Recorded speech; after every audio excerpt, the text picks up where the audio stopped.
The following is a conversation with Ryan Schiller, creator of Librex, an anonymous discussion feed for college communities, starting at first with Yale, then the Ivy Leagues, and now adding Stanford and MIT. Their mission is to give students a place to explore ideas and issues in a positive way, but with much more personal and intellectual freedom than has defined college campuses in recent history. I think this is a very difficult but worthy project. Quick thank you to our sponsors, Allform, Magic Spoon, BetterHelp, and Brave. Click their links to support this podcast.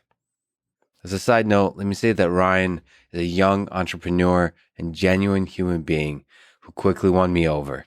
He's inspiring in many ways, both in the struggle he had to overcome in his personal life, but also in the fact that he did not know how to code, but saw a problem in this world, in his community, that he cared about. And for that, he learned to code and built a solution in the best way he knew how. That's an important reminder for us humans. Let us not only complain about the problems in the world, let us fix them. I also have to say that there's passion in Ryan's eyes for really wanting to make a difference in the world. His story, his effort gives me hope for the future. There is hate in this world, but I believe there's much more love. And I believe it's possible to build online platforms that connect us through our common humanity as we explore difficult, personal, even painful ideas together. As usual, I'll do a few minutes of ads now. I try to make these interesting, but I give you timestamps because I value your time and listening experience. So you can skip, but please still check out our sponsors. I'm fortunate to be able to be very selective with the sponsors we take on. So hopefully, if you buy their stuff, you'll find value in it just as I have. Click their links in the description. It really is the best way to support this podcast. This episode is sponsored by a new sponsor, Allform. They make stylish, comfortable, customizable sofas.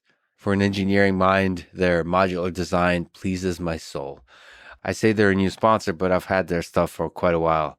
I have, in fact, their black leather love seat. How great is the term love seat? I think you can't help but step up the depth of human connection between any two people that sit on the love seat. I sat on the Allform love seat with Mr. Michael Malice, and now I'm in love. See, it works. Some of the best experiences in my life had to do with just sitting with friends, talking, and the weird friends, the out there friends. I think quote unquote adult life can kind of carry you down this stream of busyness where you no longer have these all night conversations with the weirdos in your life. I think that's probably why I never want to grow up. Anyway, Allform is offering 20% off all orders for our listeners. That's you, my dear friend, at allform.com/Lex. That's allform.com/Lex to find your perfect sofa or love seat. Michael Malice is not included with your purchase. Finally, they're deciding whether to sponsor this podcast long term, so now's the time to buy their stuff if you like it. This episode is sponsored by Magic Spoon, low-carb, keto-friendly cereal. It has 0 grams of sugar, 13 to 14 grams of protein, only 4 net grams of carbs, and 140 calories in each serving. They have a couple limited edition flavors this month, cookies and cream and maple waffle. But my favorite flavor is still cocoa, but these sound pretty good. I haven't tried them yet. I will try. You should too. Yes, I am very much excited to be living in this day and age when we have reusable rockets being launched into space and landing back on Earth. But I think what really excites me is that we can have what used to be a sugar-stuffed meal like cereal that's now completely keto-friendly.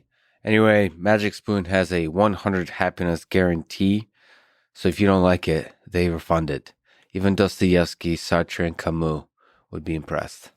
Go to magicspoon.com/Lex and use code LEX at checkout to save $5 off your order. That's magicspoon.com/Lex and use code LEX. This episode is also sponsored by BetterHelp, spelled H-E-L-P, help. They figure out what you need and match you with a licensed professional therapist in under 48 hours. I've always been fascinated with talk therapy, And I guess the broader way to phrase that is the power of conversations. In some sense, that's what podcasting is. When I was younger, I did see it as the ideal of psychotherapy, that through this interaction between two humans, you can arrive at something deep and profound that's personal about your particular brain, and almost from an engineering perspective, rewire things. I think there's a lot of ways in which our work with human-robot interaction in the artificial intelligence space will teach us how to do this kind of re-engineering better. But anyway, BetterHelp is easy, private, affordable, available worldwide. Check them out at betterhelp.com/Lex. That's betterhelp.com/Lex. This show is also sponsored by Brave, a fast, privacy-preserving browser that feels like Google Chrome, but without the ads or the various kinds of tracking that ads can do. I love using it more than any other browser, including Chrome. I also love Google Chrome, but I love Brave even more. You should check out my conversation with Brendan Eich, who's a creator of Brave, but also the creator of JavaScript and Mozilla Foundation. I mean, this guy's done basically everything. But it's his work on JavaScript, actually, that's really stuck with me. In that conversation, I was reminded that change in the world doesn't have to start with a perfect solution. It can start with something, to put it nicely, that's imperfect and grow, iterate over time. You don't have to start with something pretty. You just have to start. Anyway, get the browser at brave.com/Lex, and it might become your favorite browser too. That's brave.com/Lex. This is the Lex Friedman podcast, and now here's my conversation with Ryan Schiller.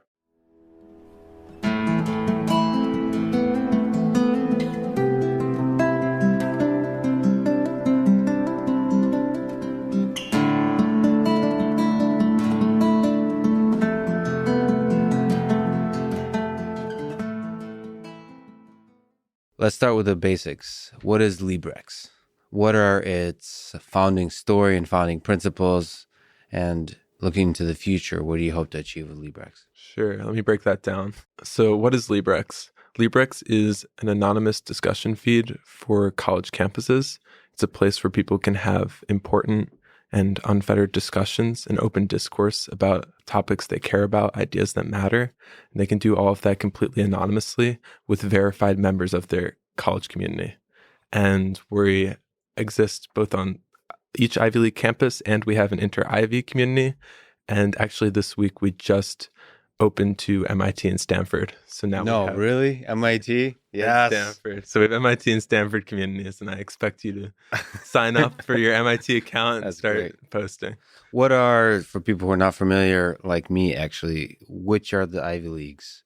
Sure. So we started at Yale, which is my, I don't know, can you call it alma mater? Because I haven't technically graduated. Yeah. What's that called when you're actually still there?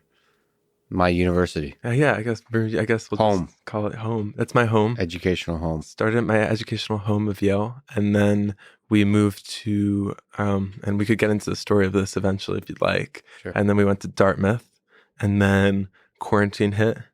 We opened to the rest of the Ivy League, and now we have, and the Ivy League, for those who don't know, is Harvard, Yale, Princeton, Dartmouth, Columbia, Cornell, Brown, and Penn. Whew, I got it all in one breath. What's the youngest Ivy League? Penn? No. Columbia. I can't say. Okay. Not on camera. We'll edit it in post. I don't know. Yeah.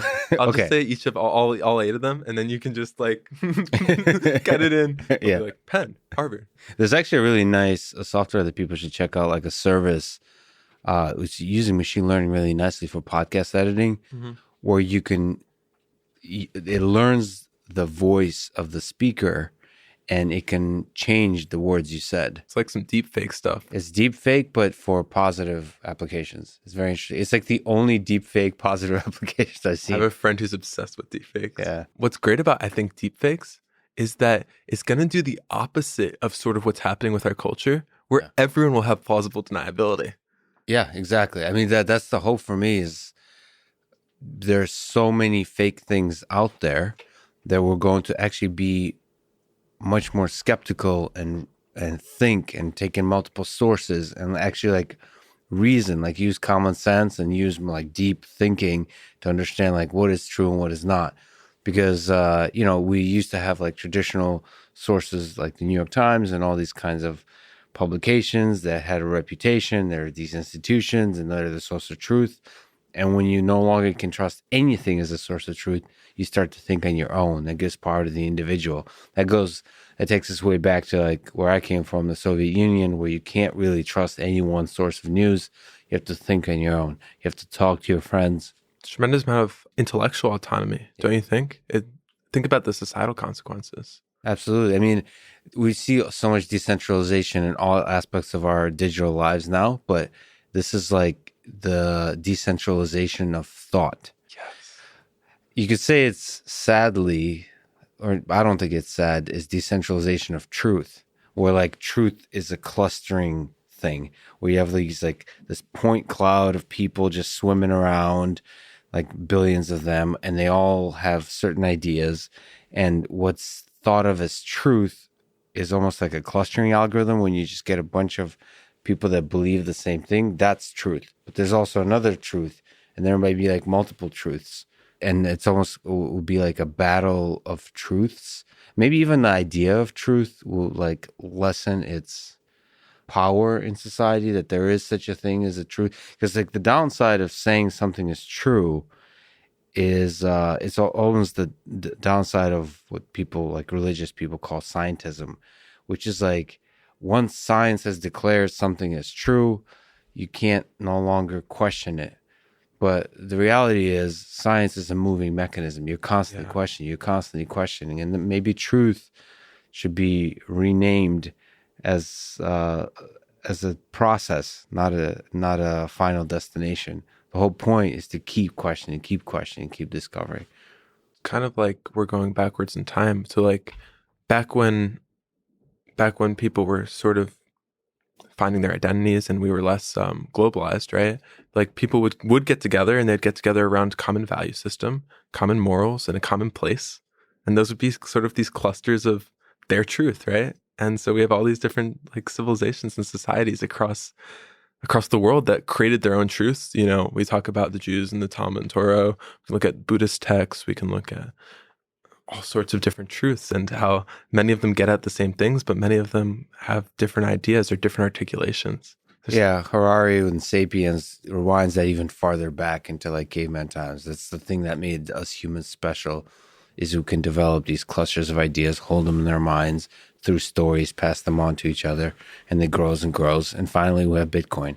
So, which money is another belief system that has power only because we believe in it.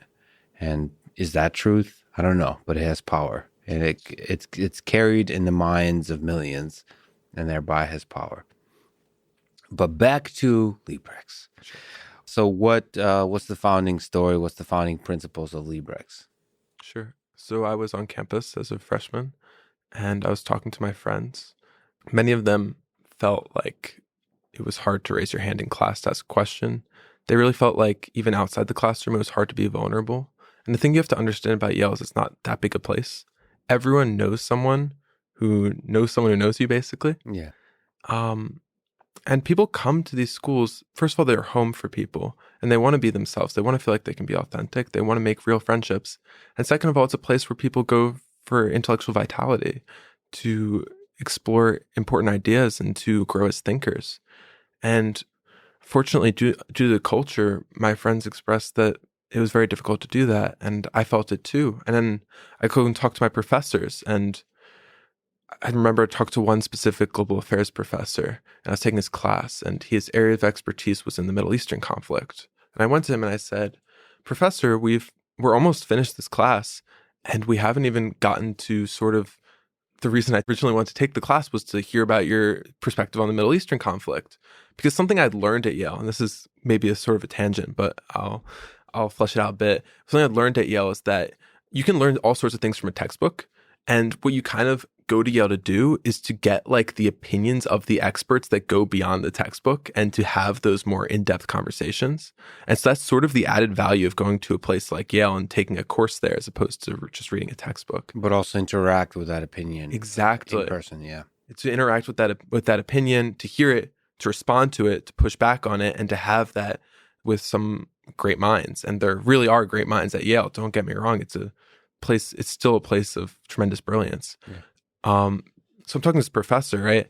And I'm like, I haven't heard your area of expertise. And I'm like, are we going to get to it? What's the deal?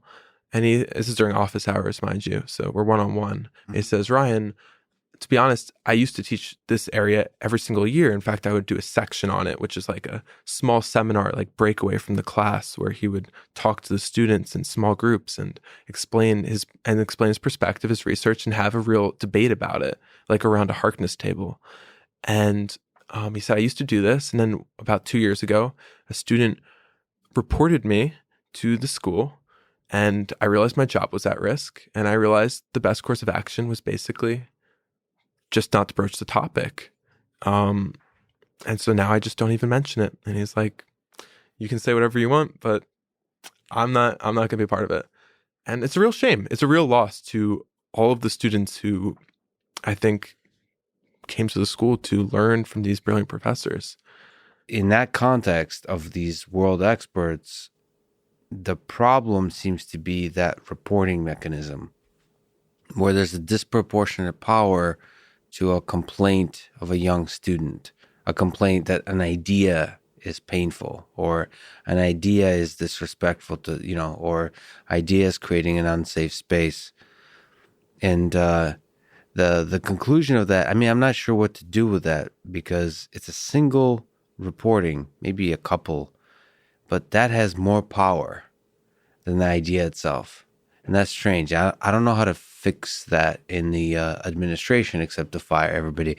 So this is to push back against this storyline that academia is somehow fundamentally broken. I think we have to separate a lot of things out. One is you have to look at faculty and you have to look at administration. And at MIT, for example, the administration tries to do well, but they're the ones that often lack courage. They're often the ones who are the source of the problem.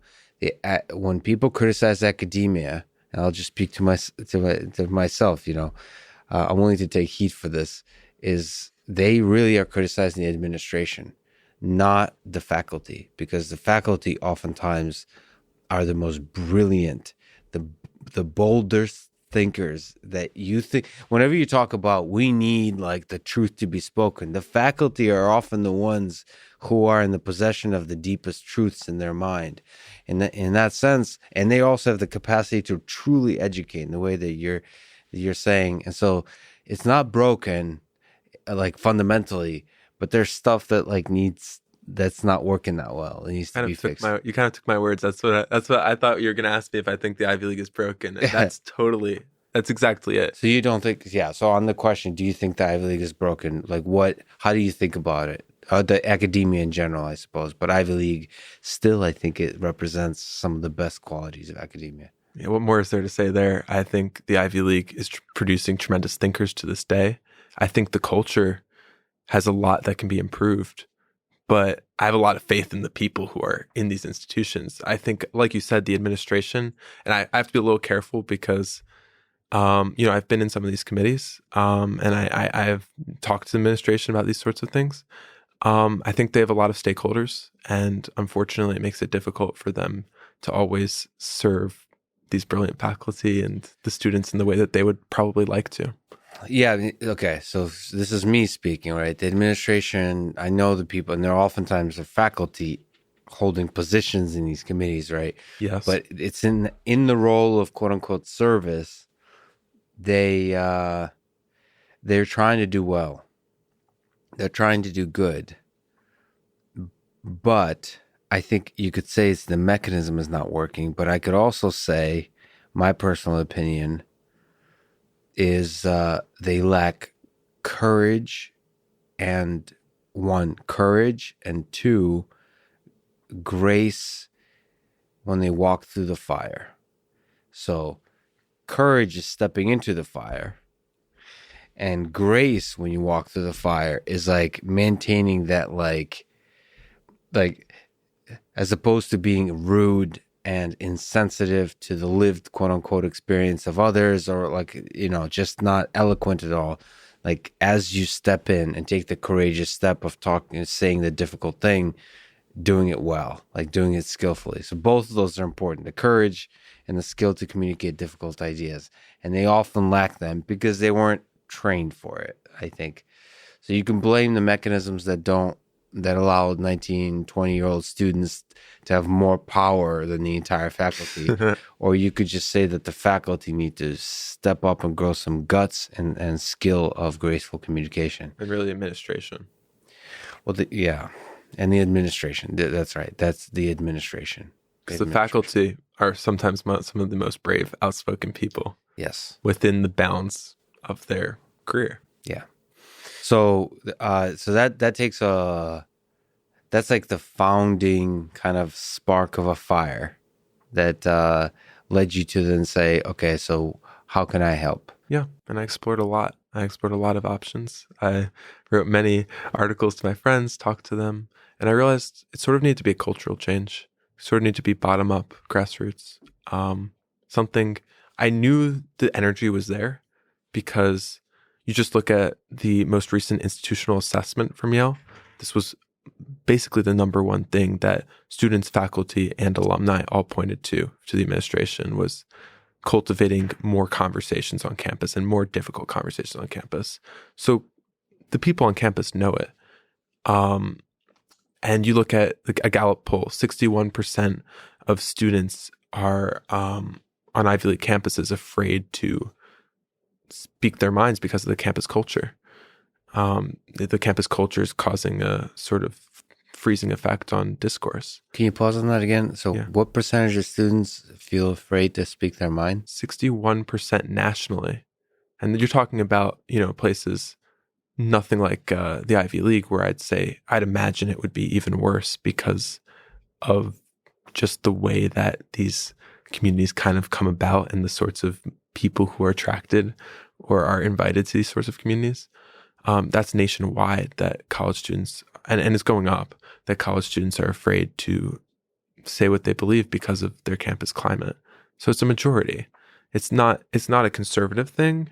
It's not a liberal thing. It's a group thing. We're all feeling it. The majority of us are feeling it. And basically you don't even necessarily need to have anything to say. You just have a fear. That's right. So when you're like teaching, metaphor is a really powerful thing to explain, and there's just a caution that you feel that's just horrible for humor. Now, comedians have the freedom to just talk shit, which is why I really appreciate somebody who's been a friend recently, Tim Dillon, who gives zero, pardon my French, fucks about anything, which is very liberating, very important person to just tear down the powerful. But, inside the academia, as an educator, as a teacher, as a professor, you don't have the same freedom. So that fear is felt, I guess, by a majority of students. And you were getting at something there too, which is that if you're afraid to speak metaphorically, if you're afraid to speak imprecisely, it can be very difficult to actually think at all and to think to the extremities of what you're capable of. Because these are the mechanisms we use when we don't have quite the precise mathematical language to quite pinpoint what we're talking about yet. This is the beginning. This is the creative step that leads to new knowledge. And so that really scares me, is that if I'm not allowed to sort of excavate these things, these ideas with people in the sort of messy, sloppy way that we do as humans when we're first being creative, are we going to be able to continue to innovate? Are we going to continue to be able to learn? And that's what really starts to scare me. So you've explored a bunch of different ideas. You wrote a bunch of different stuff. How did Librex come about? It basically came to me that it had to be kind of a grassroots movement, and it had to be something that changed culturally, and it had to be relatively personal. People meeting people finding out that, no, I'm not the only one on campus who feels this way. I feel alone, and there are a lot of other people who feel alone. I believe this thing, and it's not as unpopular as I thought. The basically creating heterodoxy of thought, and it's creating that moment where you realize that your politics are personal and that your politics are shared by a lot of people on campus. And so I just started coding it. I didn't have much coding experience, but went headfirst in and figured how hard could it be? you know? Yeah. I mean, this is really fascinating. So I talked to a lot of software engineers, AI people. Obviously, that's where my passion, my like interests are. My focus has been throughout my life. The fascinating thing about your story, I think it should be truly inspiring to like people that want to change the world, is that you don't have a background in programming. You don't have even maybe a technical background. So you saw a problem, you explored different ideas, and then you just decided you're going to learn how to build an app, like without a technical background. Like you didn't try to. I mean, that's so bold. That is so beautiful, man. Can you take me through the journey of deciding to do that, of like learning to program without a programming background and Yeah. building the app, like detailed, like what do you actually like, how do you start? Sure. I mean, you want to buy a Mac. I learned, and you had to buy a Mac. I'm just gonna go step by step, right? I'll be as dumb as possible Okay. because it was truly, Yeah. like leading by your feet. So you need a computer for this. Well, yeah, I had a PC at the time, and I was Android at the time, and I realized, I realized it should be like an iOS app, and so, that was a decision. But I knew kids these days, they're always on their phone, and I wanted you to be able to say a passing thought, in class, make a passing, like you're walking around and you have a thought and you can express it, or you're in the dining hall and you have your phone out, you can express it. So it was clear to me it should be an iOS app. By the way, Yeah. Android is great. You should definitely check out. We also are now available on Android, but Yeah. we'll get there. Yeah. For the you Android users from MIT, Stanford, or the Ivy League. So back to how it happened. So I realized I needed a Mac. So went out and got a Mac. And I realized I needed an iPhone for testing eventually. Got an iPhone. So those were the real robot blocks to start with. From there, I mean, there's almost too much information out there about programming. The question is like, where do you start and what's going to be useful to you? And my first thought was I should look at some Yale classes, but it became very clear very quickly that that was not the right place to start. That would probably be the right place to start if I wanted to get a job at Amazon, but my goal was slightly different. Yeah. And I definitely had it in mind that what I was trying to make was I'm trying to prove out an idea. I'm not trying to make a finished product. I'm just trying to get to the first step. Because I figured if I keep getting to the next step, at least I won't die now, at least things will move forward. I'll learn new things. Maybe I'll meet new people. I'll show a degree of seriousness about what I'm doing, and things will come together. And that is, as you'll see, what ends up happening.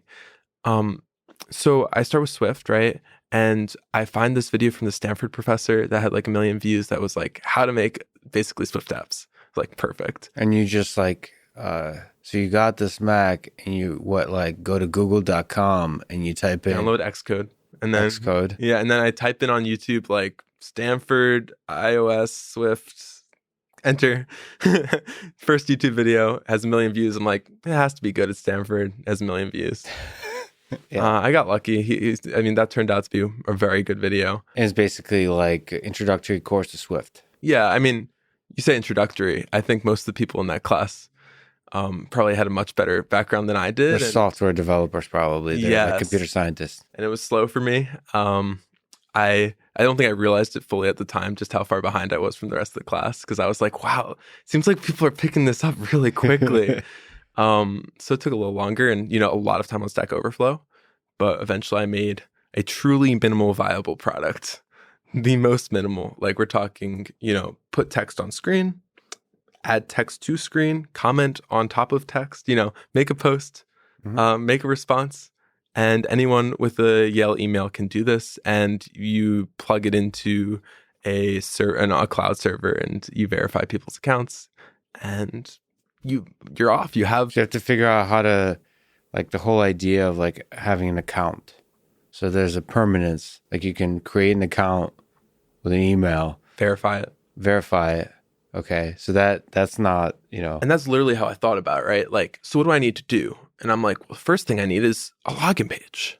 Yeah. And I'm like, how to make a login page in Swift?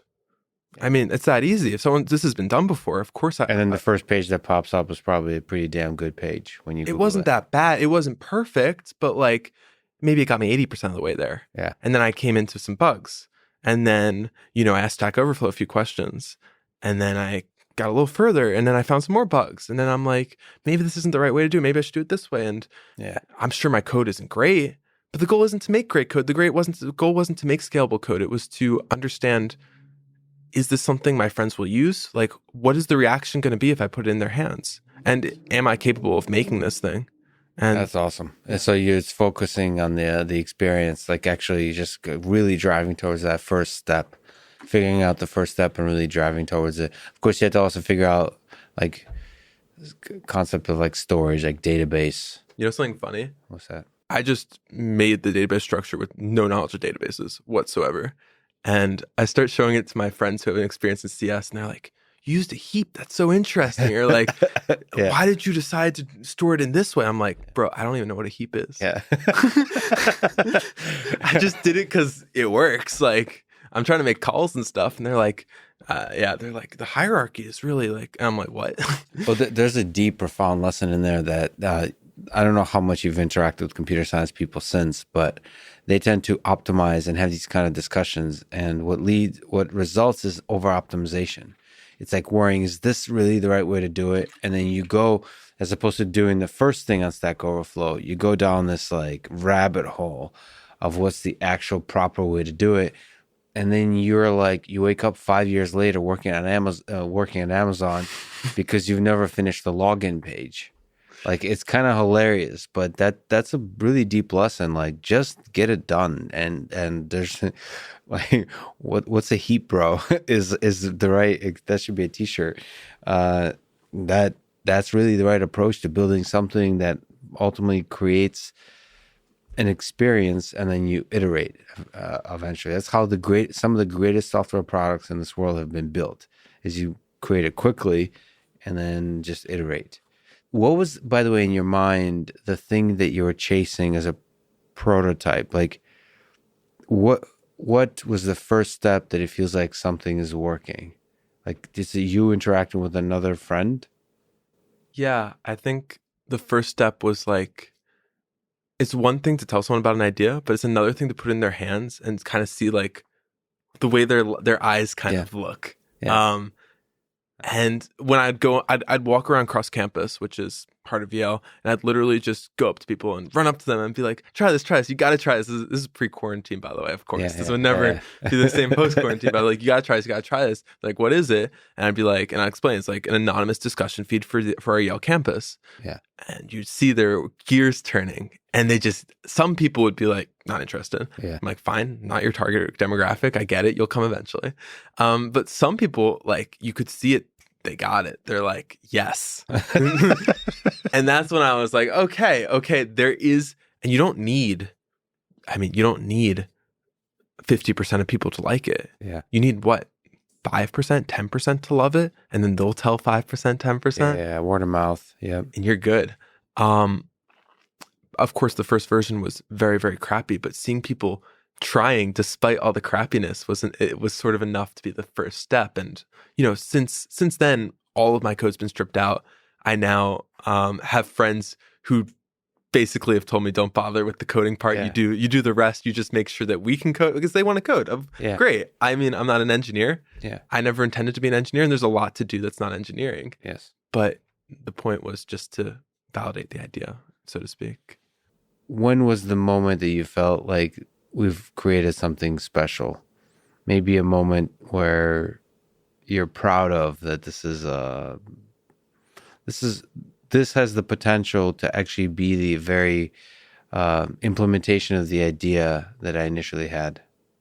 There's so many little moments. It's like, and I bet there'll still be moments in the future that make it hard to like totally say. Like, yeah, we should say this is still very early days of Librex. Right? Yeah, it's literally it's only been a year since we've had like actual like a lot of people on the app. Yeah, about a year. Oh wow. Okay. I mean, there's some crazy moments. I could talk about sort of going to Dartmouth, because it's one thing to like get some traction at your school. Yeah, people know you, and it's your school. It's another thing to go to another school and where no one knows you and sign up 90% of the campus overnight. Wow. So tell me that story. You're invading another territory. It was literally like that. Did you buy it like a Dartmouth sweatshirt? Purposefully, I didn't want to fraud anyone, but I Yeah. was purposefully nondescript in my clothing. Yeah, no Yale stuff, no Dartmouth stuff. Just blend in. I'll go back there. So what happened was, this was like March of last year. So almost a year ago today, and I really wanted to see if we could go from sort of one campus to two campuses. So I didn't know anyone at Dartmouth campus, but I had some cold emails, some warm-ish emails. And I went to people and I was like, basically, can I sleep on your floor for 2 days during finals period? Yeah. I had a lot of people who said, this is crazy. Like no one wants to download an app during finals period, a social app during finals period. But I emailed a few people and I was like, can I sleep on your floor? And one of them was crazy enough to say, sure, come to my dorm. I have a nice floor. And he ended up, today he's still really close. He's a really close friend. But anyway, I take a train knowing nothing about this guy besides his first and last name. And I arrive, and Dartmouth is really, really remote, way more remote than you think, to the point where I'm like, he's like, he warned me, he's a really hospitable guy. He warned me like, it's going to be hard to get to campus from the train station because it's really remote. And I'm like, I'm sure it's fine. I'll just get an Uber. Yeah. There are no Ubers in Hanover. What do you think this is? New Hampshire. So Connecticut, Yale is pretty remote as well, no? Yeah, Yale is, Yale's in New Haven, which is a real city. It has Ubers, it has food, it has culture, okay. It has a nightclub even. Yeah. Like, we're talking about a real city. Like, It's not New York, it's not Philadelphia where I'm from, but it's a city. New Hampshire is something very different. Yeah. Beautiful campus, I'm sure. Beautiful. Oh my gosh. I could talk so much about. I was blown away by Dartmouth. I started wondering like why I didn't apply. Legitimately. Between the people and the culture, it was a beautiful vacation. So I arrived there, no Uber, but eventually I call this guy who's like the only guy who can get you to Dartmouth, and it takes a couple hours, but we get there. I sleep on this guy's floor. I wake up. I ask him if there's any printing. He's like, oh, Dartmouth happens to have free printing in the copy room. I print out like 2,000 posters until the guy in the copy room literally goes to me. He's like, kid, I don't know what you're doing, but you need to get out of here. I'm like, all right, I'm going. I found the limits. I know, yeah, I found the limit. And I think a lot of startups is about finding the limits. Maybe that's a little piece of advice. Socially. Yeah. He's like, you gotta get out of here. And I then go to every single dorm door. I put a poster under every single dorm door advertising the app with a QR code. Yeah. I walk around campus saying hi to everyone and telling them about the app. I go from table to table in the cafeteria, introduce myself, say hi, and tell them to download the app. It's an exhausting day. So many steps, so much crouching down to slip the poster under the dorm door. My legs were burning. But by the end of it, 24 hours later, I'm sitting in a bus and I'm just pressing the refresh button on the count creation panel. It's like going up by hundreds. Yeah. And I'm like, oh my gosh.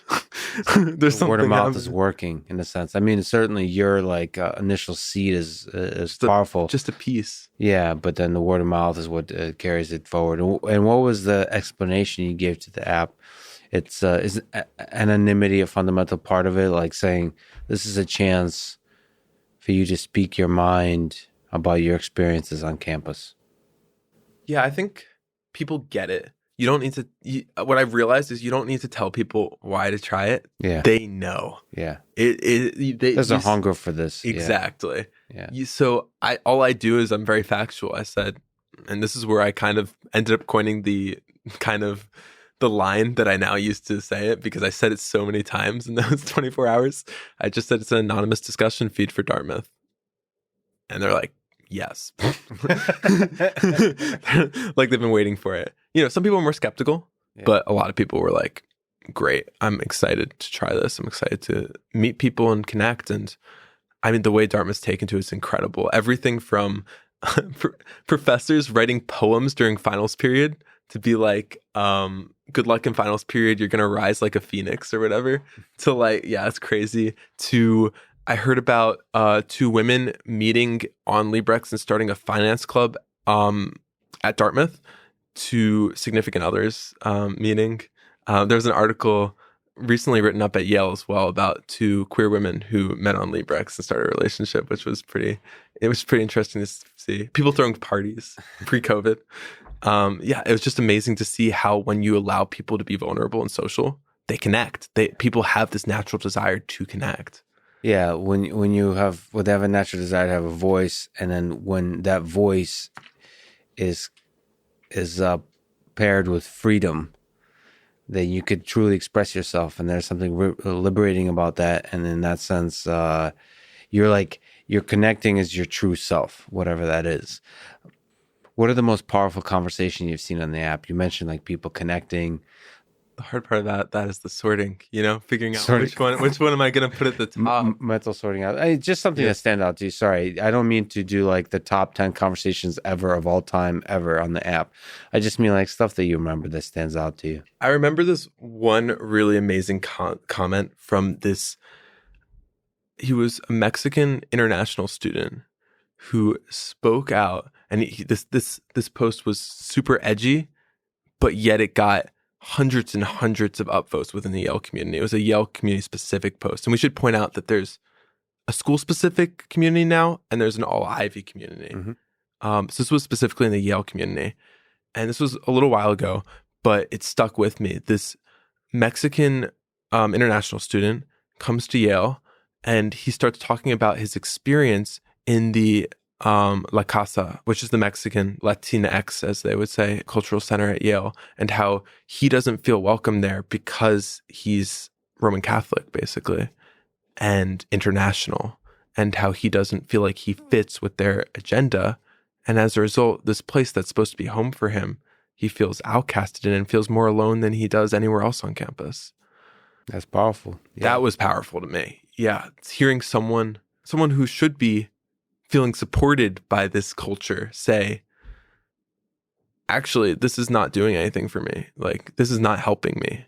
Yeah. This is not where I feel at home. So what do you make of anonymity? Because it seems to be a fundamental aspect of the power of the app, right? But at the same time, anonymity on the internet, so it protects us, right? It gives us freedom to have a voice, but it can also bring out the dark sides of human nature, like trolls or people who want to be malicious, want to hurt others purely for the joy of hurting others, being cruel for fun, and going to the dark places. So, like, what do you make of anonymity as a fundamental feature of social interaction, like the pros and the cons? Yeah, just to break that down a bit, I would say a lot of those same things about a place like Twitter, where people are very unanonymous. Yeah. Having said that, of course, there's a different sort of capacity people have when they're anonymous, right? In all different sorts of ways. So what do I make of anonymity? I think it can be incredibly liberating and allow people to be incredibly vulnerable and to connect in different ways, both on politics. And there was a lot to talk about this year regarding politics and, personally, being vulnerable, talking about relationships and mental health. I think it allows people to have a community that's not performative. And of course, there's this other side where, people can sometimes break rules or say things that they wouldn't otherwise say, that people don't always agree with, or that people might find repugnant. And to an extent, these can facilitate great conversations. And on the other hand, we have to have moderation in place, and we have to have community guidelines to make sure that the anonymity doesn't overwhelm the purpose, which is that anonymity. First of all, anonymity is a tool in Librex. It was not the purpose of Librex. It is a way that we get towards these authentic conversations given our campus climate. And second of all, I would say it's a spectrum. It's not just Librex is anonymous, right? Because Librex isn't totally anonymous. Everyone's a verified Ivy League student. Right. You know exactly what school everyone goes to. You only have one account per person at Yale, meaning what that amounts to is people have more of an ownership in the community, and people know that they're connected and they have a common vernacular. So the anonymity is a scale and it's a tool. But you can also trust, I mean, this is the difference between Reddit and Anonymity, where you can easily create multiple accounts. When you have only one account per person, or at least it's very difficult to create multiple accounts, then you can trust that the anonymous person you're talking to is a human being. Not a bot. I try to be completely unanonymous now in my all public interactions. I try to be as real in every way possible, like zero gap between private me and public me. Why exactly did you? It seems like this is an intentional mission. What made you want to sort of bridge that gap between the private sphere and public sphere? Because that's unique. I know a lot of intellectuals who would make a different decision. Yeah, interesting. I had a discussion with Naval about this actually, with a few others that have a very clear distinction between public and private. Something I'm struggling with, by the way, personally, and thinking about. So one, on the very basic surface level, is if you carry with yourself lies, small lies or big lies, it's extra mental effort to remember what you to remember what you're supposed to say and not supposed to say. So that's on a very surface level of like, it's just easier to live life when you have the smaller the gap between the private you and the public you. And the second is, I think for me, from an engineering perspective, like if I'm dishonest with others, I will too quickly become dishonest with myself. And in so doing, I will not truly be able to think deeply about the world and come up and build revolutionary ideas. There's something about honesty that feels like it's that first principles thinking that's almost like overused as a term, but it feels like that requires radical honesty, not radical assholishness, but radical honesty with yourself. And it feels like it's difficult to be radically honest with yourself when you're being dishonest with the public.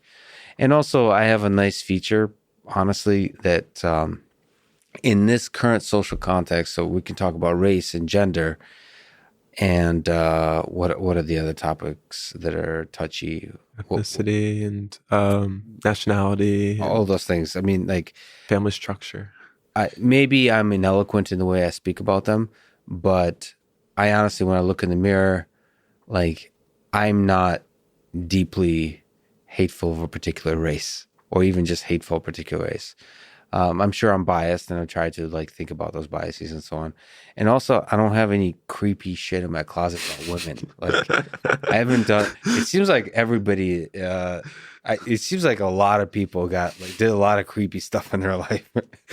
And I just feel like that's really nice and liberating. And especially now, it's funny because I've gotten a bit of a platform. And I think it all started when I went, this is a famous female comedian, Whitney Cummings. And, I've gotten a lot of amazing women writing me throughout. But when I went on Whitney, it was like the number of DMs I get on Instagram from women is just ridiculous. And I think that was a really important moment for me, is like, I speak and I feel, I really value love, long-term monogamy with like one person. And it's like, I could see where a lot of guys would now continue that message in public and in private just start sleeping around. And so like, that's an important statement for me mentally. It's like, nope. Stay straight and narrow. It just go straight and narrow, and not out of fear, but out of like principle, and just like live life honestly. And I feel like that's truly liberating as a human being. Forget public, all of that, because then I feel like I'm on sturdy ground when I say difficult things. And at the same time, sorry, I'm ranting on this. I apologize. I'm interested personally, so keep going. I honestly believe in the internet, in people on the internet, that when they hear me speak, they can see if I'm full of shit or not. Like, I won't be able to fake it. Yeah. Like, they'll see it through. So I feel like if you're not lying about stuff, you have the freedom to truly be yourself, and the internet will figure it out. Like, we'll figure who you are. And people have a natural tendency to be able to tell bullshit, and it makes sense from an evolutionary standpoint, right? Exactly. Like, why like, of all the things that we could evolve to be good at, being able to detect honesty seems like one that would be particularly valuable, especially in the sorts of societies we developed into. And then also from a selfish perspective, like a success perspective, I think there's a lot of folks that have inspired me, like Elon is one of them, that shows that there's a hunger for genuineness. Like, you can build a business as a CEO and be genuine and like real and do stupid shit every once in a while, as long as it's coming from the same place of who you truly are. Like, Elon's inspirational with that. And then there's a lot of other people I admire that are counter inspirations, in the sense like they're very formal. They hold back a lot of themselves. And it's like, I know how brilliant those people are. And I think they're not being as effective of leaders, public faces of companies, as they could be. I mean, to be honest, like, not to throw shade, but I will, is like Mark Zuckerberg is an example of that. Jack Dorsey's also a bit of an example of that. I like Jack a lot. I've talked to him a lot. I will talk to him more. I think he's a much more amazing person than he conveys through his public presentation. I think a lot of that has to do with PR and marketing people having an effect. Listen, it's difficult. I think it's really difficult. It's probably many of the same difficulties you will face as the pressures. But it's hard to know what to do. But I think as much as possible as an individual, you should try to be honest in the face of the world and the company that wants you to be more polished. And that being more polished turns you into a politician, and politician eventually turns into being dishonest with the world and dishonest with yourself. Something I noticed, which was the people you mentioned, those things have had ramifications in terms of letting things go too far or get out of hand. And you wonder, like, it's an aspect of lying, right? You say one lie, goes to another lie, you push it down, doesn't matter. You can figure it out later. You can figure it out later. Pretty soon, you've dug a pretty big hole. And I think if we look at Twitter and we look at Facebook, I think it goes without saying what sorts of holes have been dug perhaps because of a lack of honesty that goes all the way up to the leaders. So there's two problems. Within the company, it doesn't make you as effective of a leader, I think. That's one. And two, for social media companies, I think people need to trust. Like, it doesn't have to be the CEO, but it has to be like, this is how humans work. We want to look to somebody where, like, I trust you. If you're going to use a social media platform, I think you have to trust the set of individuals working at the top of that social. 100%. Something I realized really quickly, one of the lessons throughout the startup was that people don't totally connect to products as much as they connect to people. Yeah. And beautifully put. I mean, I don't know how much you spent on Librex. You've only been here the last couple weeks, like last week, but I mean, I love the product, and one of the aspects of me loving the product is that I was super active, and I've been super active throughout the entire time, and the amount of support I've received has made that very easy to do. Yeah. From the community, and the fact that I came to Boston for this interview, right? Yeah. I came to Boston. I got off the train. Yeah. It was around 5:30 p.m. I checked Librex. Someone is writing, "Hey, I'm in Boston. Does anyone want to get dinner?" Yeah. 30 minutes later, I'm getting dinner with them. That's amazing. And I mean, it's incredible. First of all, as an entrepreneur, the amount of stuff I learned from these people, and when they reiterate and I hear that they got the message through the product, I mean, that's incredibly validating. But also, I mean, I think it's just important to be able to put a face to a brand, and especially a brand that's built on trust. Mm-hmm. Because fundamentally, the users are trusting us with some really important discussions and some really, and a movement to some degree.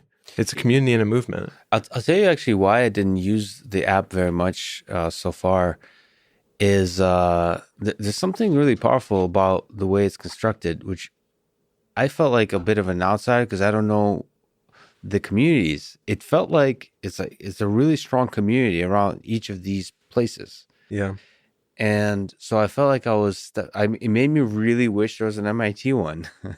And so there's both discussions about the deep, like, community issues within Columbia or Yale or so on, Dartmouth. And there's also the broader community of the Ivy Leagues that people are discussing. But I could see that actually expanding more and more and more. But it's a powerful coupling, which is the feeling of like this little village, this little community we're building together, but also the broader issues. Yeah. So you could do both discussions. One thing that was important to me is talking about social media as a concept, right? Mm-hmm. I think the way people socialize is very much context dependent. So we're talking about people understanding each other through language, through English. Yes. And these languages are constructed in a very nuanced way, in a very sort of temperamental way, right? And you kind of need a similar context to be able to have productive conversations. Mm-hmm. So to me, it's really important that these groups, they share something in common, a really big lived experience, the Ivy League or their school community, and they have a similar vocabulary, they have a similar background, they know what's happening in their community. And so having social media that is community connected to me was fundamental. Like, you talk about anonymity. To me, community is the thing that when I think about Librex, I think what makes it different. It's the fact that everyone knows what's going on. Everyone comes from a similar context, and people can socialize in a way where they understand each other because they're been through. You use the word lived experience. They've been through so many of the same lived experiences. One like clarification: is there an easy way, if you choose, to then connect in meet space, in physical space? So I guess the sort of magic of it, and I was talking to a bunch of Harvard Librexers who I met off the app while I was in Boston, and every time they told me this is my favorite part of the app, this is what I love about the app. We have this matching system, which is an anonymous direct message that you can send to any poster. So, like, I was talking to this guy who he was really into coin collection, and he met other people who were really into coin collection through a post, and he would make a post about coin collection. Mm-hmm. And then someone would come to him and they'd be like, and they could direct message him anonymously, and it would just show them it would just show him their school. Mm-hmm. And then they could just text chat totally anonymously, direct message if he accepted the anonymous request. Do they see the usernames, right? There are no usernames on Librex. It's all just schools' names. So he made this post about coin collection, and he got a direct message. Yeah, I guess so, right? I didn't. No username. Because I was just looking at the text. Yeah. That's interesting. That's right. And I can tell you, I can go into why. That's really interesting. Yeah, I can go into So it truly is anonymous. I mean, but what it's you not, mean by anonymous. Exactly. Front end it's a very different kind of anonymous. And the reason that we made that decision is because we wanted people to connect to ideas. Yes. We wanted people to connect to things in the moment. We don't want people to go, oh, I know this guy, he said this other thing. And we didn't want people to feel like they were at risk of being doxxed. So it's just, these are small communities, right? Yeah. We talked about this. Everyone knows someone who knows you. Yeah. And in 2021, it would not take much to be able to figure out who someone might be just through a couple of posts. So it's both safety and about the ideas in terms of not adding usernames. Anyway, we have this anonymous direct message system where you can direct message the original poster of any post, the OP, if you're a Redditor, of any post. And that makes it really easy to meet up, because once you guys are one-on-one, you can exchange a number, you can exchange a Snapchat, you can exchange a email. That's probably not very often, but you could. And then that's how people meet up, matching. And then a lot of people connect in this way. Let me take a small step into the technical. I read somewhere, I don't know if it's true, that one of the reasons you were rejected from YC, Y Combinator, in the final rounds is because one of the principles is to refuse to sell user data. Can you speak to that? Why do you think it's important not to sell user data, and sort of which draws a clear contrast between basically any other service on the internet? I mean, to be honest, it's quite simple. I mean, we talk about this platform. People are talking about their most intimate secrets, their political opinions. How are they feeling about what's going on in their city, during the summer? How are they feeling about the political cycle, and also their mental health, their relationships? These are some of the most intimate thoughts that people were having. Point blank, I don't think it was ethical to pawn them off for a profit. I didn't think it was moral. I don't think I could sleep at night if that was what I was doing, is turning these people's most intimate beliefs and secrets into a currency that I bought and sold. There's something very off about that. Yeah. I tend to believe that there is some room. So like Facebook would just take that data and sell it, right? But there's some room in transparency and giving people the choice on which parts they can. I wouldn't even see it as sell, but share with advertisers. Are you going to give them a profit? So you have to monetize, you have to create an entire system, you have to rethink this whole thing, right? But as long as you give people control and are transparent and make it easy, I think it's really difficult to delete a Facebook account or delete all your data or to download. I've tried. It's very difficult. So just make it easy and trust in that if you create a great product, people are not going to do it. And if they do it, then they're not actually I'll tell you something about a deep, loving member of the community. What's that? So we very quickly realized that user privacy was something that was not only a core value, but was something that users really cared about. Yeah. And we added this functionality. It's just a button that says "Forget Me." Yeah. You press it. Yeah. 2 clicks. It's not that hard. We just remove your email from the database. Yep. Yeah. You're good. Beautiful. I think Facebook should have that. I honestly, so call me crazy, but maybe you can actually speak to this, but I don't think Facebook, well, now they would, but if they did it earlier, they would lose that much money. If they allowed, transparently tell people you could just delete everything. They also explain that, in ways that's going to potentially, lessen your experience in the short term, explain that. But then there shouldn't be,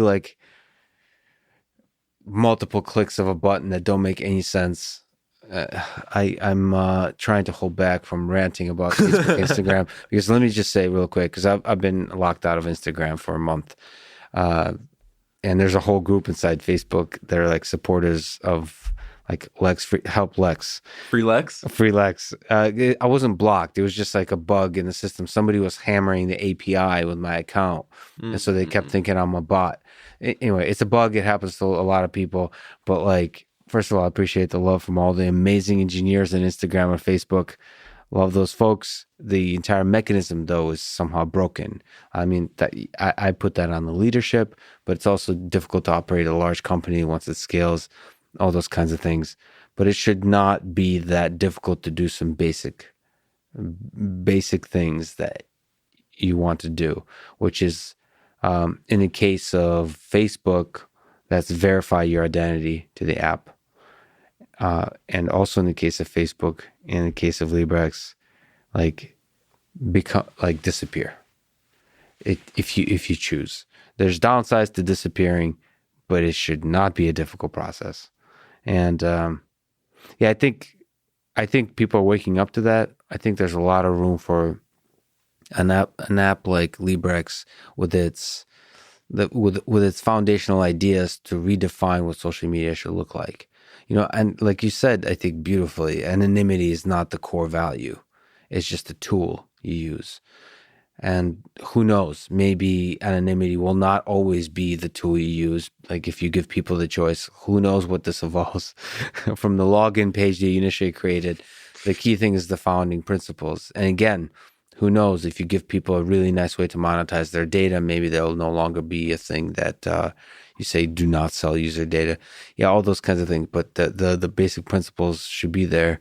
And also a good, simple interface design goes a really long way. Like simplicity and elegance, which Librex currently is. Clubhouse is Gotten a another lot app. better, by the way. I don't mean to I don't mean to go too deep into the history, but it was bad. It was. I didn't look at the early pictures. Oh, thank goodness. I read somewhere that it was like a white screen, like with black, like There it was were, HTML the upvote basic. and downvote buttons were like these big freaking boxes, and like I could go on, but it was my genius design skills. I almost failed art class when I was like in first grade, and I think I still have similar skills to my first grade self. But it's gotten a lot better, and thanks to a lot of my friends who have, sort of chipped in here and there. Oh, I love the idea of a button that just like forget me. I don't know. That's really moving, actually. That's actually all people want. Is they want? I think. Okay, I'll speak to my experience. Like I would give so much more if I could just like disappear if I needed to. And I trusted the community. I trusted like the founders and the principals.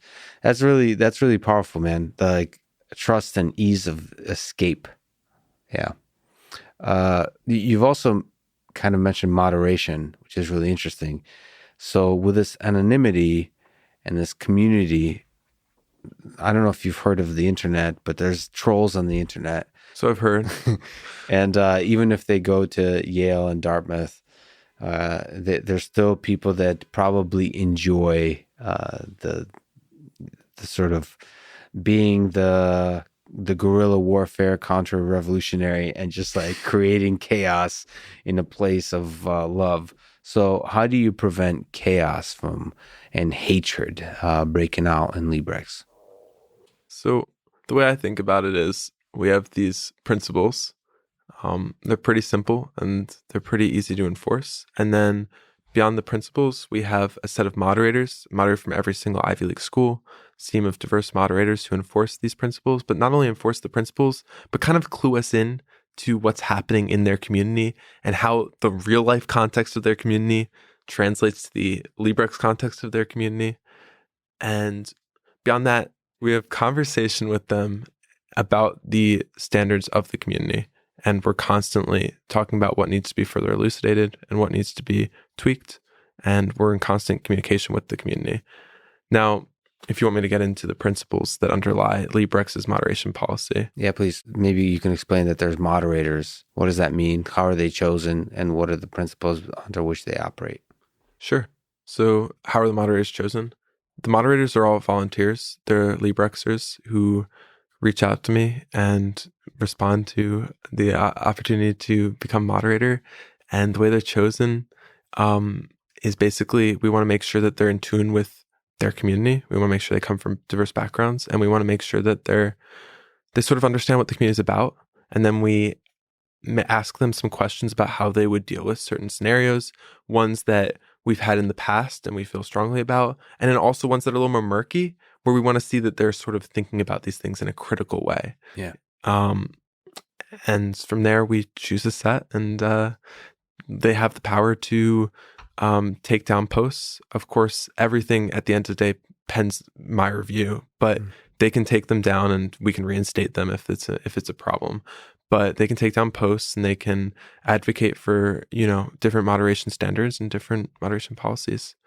So for now, you're the Linus Torvald of this community. And so meaning like you're able to, like people are actually able to like email you or like text you, contact you and get a response. Like you respond to basically everybody.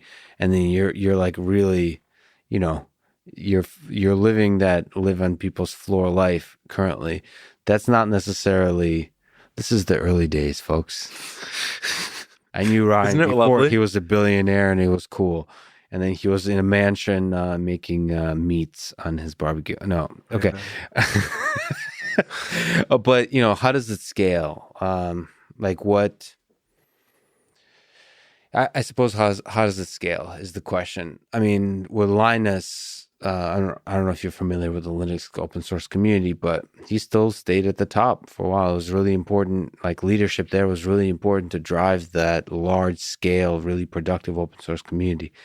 What do you see your role as Librex grows, and in general, what are the mechanisms of scaling here for moderation?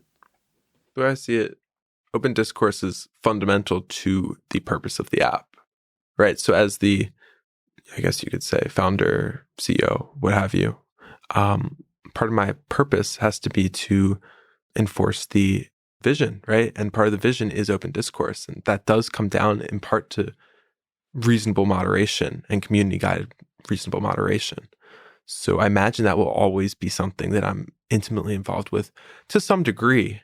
Now, the degree to which, the way in which that manifests, I imagine will have to change, right? Yeah. And hopefully I'll be able to, just like you can hire a CTO, hopefully I'll be able to be integrated in hiring people who understand the way that we are sort of operating and the reasonable standards of moderation, and there can be a sort of hierarchical structure. But I think when you have a product whose key purpose is to allow people to have these difficult conversations on campus that need to be had, that I can never is core to that. Yeah, I can never fully. I don't think I can fully ever abdicate that responsibility. I think that would be like, that would be like Bezos abdicating e-commerce, right? Like that's part of the job. Yeah, of course you can run companies in different ways. I think because he might have abdicated quite a bit of the details there. It's hard for me to say. Because the Amazon does so many things. I think probably the better example is like Elon with rockets. He's still at the core of the engineering. He's at the core of the engineering. There's some fundamental questions of what he probably does way too much of the engineering. Like he's like the lowest level detail. But you're saying like the core things that make the app work is the moderation of difficult conversations. And by the way, I'm 21 years old. Let's remind everyone of that. If this thing does scale, and if this thing continues to be a positive force in a lot of people's lives, who knows what will happen in the next? What I'll learn. I'm still growing, definitely as a leader. Still growing as a thinker. Still growing as a person. I can't pretend that I know how to run a business that is worth up to $1 billion, whatever. Yeah, I can't pretend I know how to run a business that's going to have millions and millions of users. I expect that there are going to be a lot of amazing people who will teach me, and a lot of people who have already kind of stepped into my life and helped me out and taught me things. And I imagine that I'll learn so much more. I just know that moderation is always going to be important to me, because I don't think Librex is Librex unless we have open discourse and moderation. Reasonable, open, light touch moderation is at the heart of creating that, right? So as a creator of this kind of community in place with anonymity and difficult conversations, what do you think about this touchy 3 words that people have been tossing around and politicizing, I would say, but is at the core of the founding of this country, which is the freedom of speech? How do you think about the freedom of speech, or this particular kind of freedom of expression? And do you think it's a fundamental human right? How do you define it to yourself when you're thinking about it? I went down, especially preparing for this conversation, down a rabbit hole of like just how unclear it is philosophically what is meant by this kind of freedom. It's not as easy as people think, but it's interesting, pragmatically speaking, to hear how you think about it in the context of Librex. Yeah, it's a tough one, right?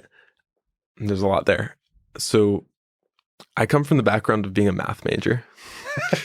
Maybe it's important to start with that. Yeah. And I found myself in the middle of this question of freedom of speech. One of the wonderful things is that the Librex community is filled with PhDs and governance majors who have taught me a ton about this sort of thing. And I'm still learning. I'm still growing. I'm still probably going to modify my perspective to some degree. Hopefully, don't worry. I imagine I'll always support free discourse. Like learning Yeah. how to speak about stuff is critical here, because it's like I'm learning that this is like a minefield of conversations, because the moment you say, like, even saying freedom of speech is a complicated concept, people will be like, oh, we spotted a communist. Yeah. Like they'll say there's nothing complicated about freedom. Freedom is freedom, bro. It is complicated. First of all, if you talk about, there's different definitions of freedom of speech. If you want to go constitution, if you want to talk about the United States specifically and what's legal, it's actually not as exciting and not as beautiful as people think of. Complicated. It's complicated. I think there's ideals behind it that we want to see. What does that actually materialize itself in the digital world, where we're trying to communicate in ways that allows for difficult conversations, and also at the same time doesn't result in the silencing of voices, not through like censorship, but through like just assholes being rude. Spam. So it could be just bots. Racism. Racism. Going back to the name of the app, Librex. Yes. Libre, free. X was a portmanteau for free exchange. And the free exchange of what? My purpose was to create as much intercommunication of ideas, be them repugnant or otherwise, as possible. And of course, to do that within legal bounds, and to do that without causing anyone to be harassed or doxxed. So to keep things focused on the ideas, not the people. And then no BS crap, stuff. And so to me, the easiest way to moderate around that, because as you said, figuring out what is hateful and what is hate speech is really hard, was to say no sweeping statements against core identity groups. And that seems to work on the whole pretty well, to be pretty light touch. And It's hard to do, though. It's difficult. Because we like to generalize, we humans. It's difficult, but what it comes down to is be specific. Yeah. And when you think about what are sweeping statements against core identity groups, right? Oftentimes these are sort of hackneyed subjects. These are things that have been broached and we've heard them before. They don't really lead anywhere productive. Mm-hmm. So it goes under this principle of be specific in the ideas you're discussing. So even for like positive and humorous stuff, you try to avoid generalizations against core identity groups. Core identity groups. Sorry, what are core identity groups? We're talking, race, religion. Okay. Got it. Even positive stuff? Well, against, negative. Oh, against. Sorry, against. Okay. Very, very, we've learned to be very specific. Very few words, but the community gets it, Yeah, they get it. I mean, this is the thing. The trouble with rules is as the community grows, they'll figure out ways to manipulate the rules. Absolutely. It's human nature. It's creativity. Yeah. Something beautiful about it, of course. Unlike from an evolutionary perspective, yes. Yeah, the fact that people are so creative and so looking to, and because people are genuinely interested in figuring out these things about social media. And so they'll 100% see where's the edge. And I mean, part of that's maintaining some level of vagueness in your rule set. Yeah. Which has its own set of questions and something we could think about. And I'm not implying I have all the answers, but there is something really interesting about people being so engaged that they're looking to figure out where are those edges and what does that mean? What does that edge mean, Well, so one of the things I'm kind of thinking about, from an individual user of Librex or an individual user of the internet, I think about that one person that is on Reddit saying hateful stuff or positive stuff, doesn't matter, or funny stuff. One of the things I think about is the trajectory of that individual through life and how social media can help that person become the best version of themselves. I don't mean from an Orwellian sense, educate them properly or something. I just mean I believe we're all fundamentally good. And I also believe we all have the capacity to create some amazing stuff in this world, whether that's ideas or art or engineering, all those kinds of things, just to be amazing people. And I kind of think about like, a lot of social media mechanisms bring out the worst in us. And I try to think like, in the long term, how can the social media, or how can a website, how kind of tool that you create can make the best, like you take a trajectory that makes you a better and better and like the best version of yourself. So I think about that because like, Twitter can really take you down some dark trajectories. I've seen people just not being the best version of themselves. Forget the cancel culture and all that kind of stuff. It's just like they're not developing intellectually in the way that's going to make the best version of themselves. I think Reddit, I'm not sure what I think about Reddit yet. Because one positive side is all the shit posting on Reddit could be just like a release valve for some stress in life, and you almost have like a parallel life where you're in meat space, you might be actually becoming successful and so on and growing and so on, but you just need sometimes to be angry at somebody. But I tend to not think that's possible. I think if you're shit posting, you're probably not spending your time the best way you could. I don't know. I'm torn on that. But do you think about that with Librex of creating a trajectory for the Yale, for the Dartmouth, for the students to where they grow intellectually? One thing that I think about a lot is how do you incentivize positive content creation? How do you incentivize Well put. Yeah. really intellectual content creation? It's something that, frankly, I think about every single day. And I think there are ways that, one thing that's great about humans is that they can be incentivized, right? And I think there are ways that you can incentivize people to make the right kind of content, if that's your goal.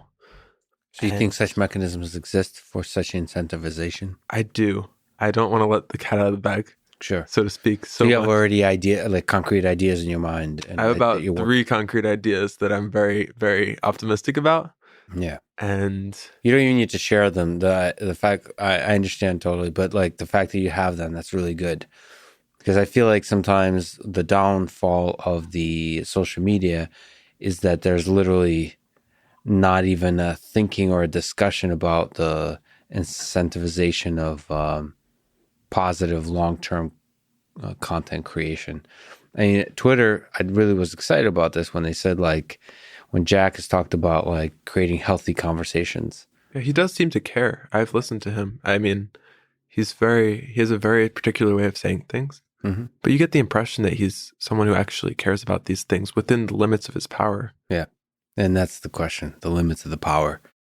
Librex is growing not just in the number of communities, but also in the way you're incentivizing positive conversations, like coupled with the moderation and so on. So you think there's a lot of innovation to be had in that area? I think there's a tremendous amount. I think when you think about the reasons people post, fundamentally, people want to make a positive impact on their community to some degree. Now, there will always be bad actors, and part of the benefit of sort of our moderation structure is that we can limit some of those bad actors, no bot accounts, no brigading. At the same time, the more you incentivize a certain type of behavior, the better it's going to be.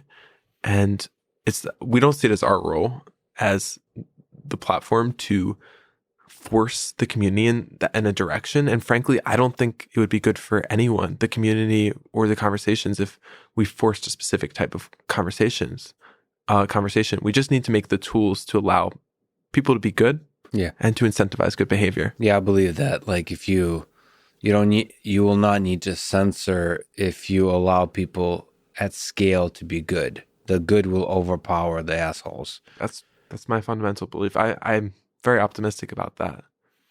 But currently, Librex is small in the sense that it's a small set of communities, the Ivy League. And you mentioned to me offline that by design, you're scaling slowly and carefully.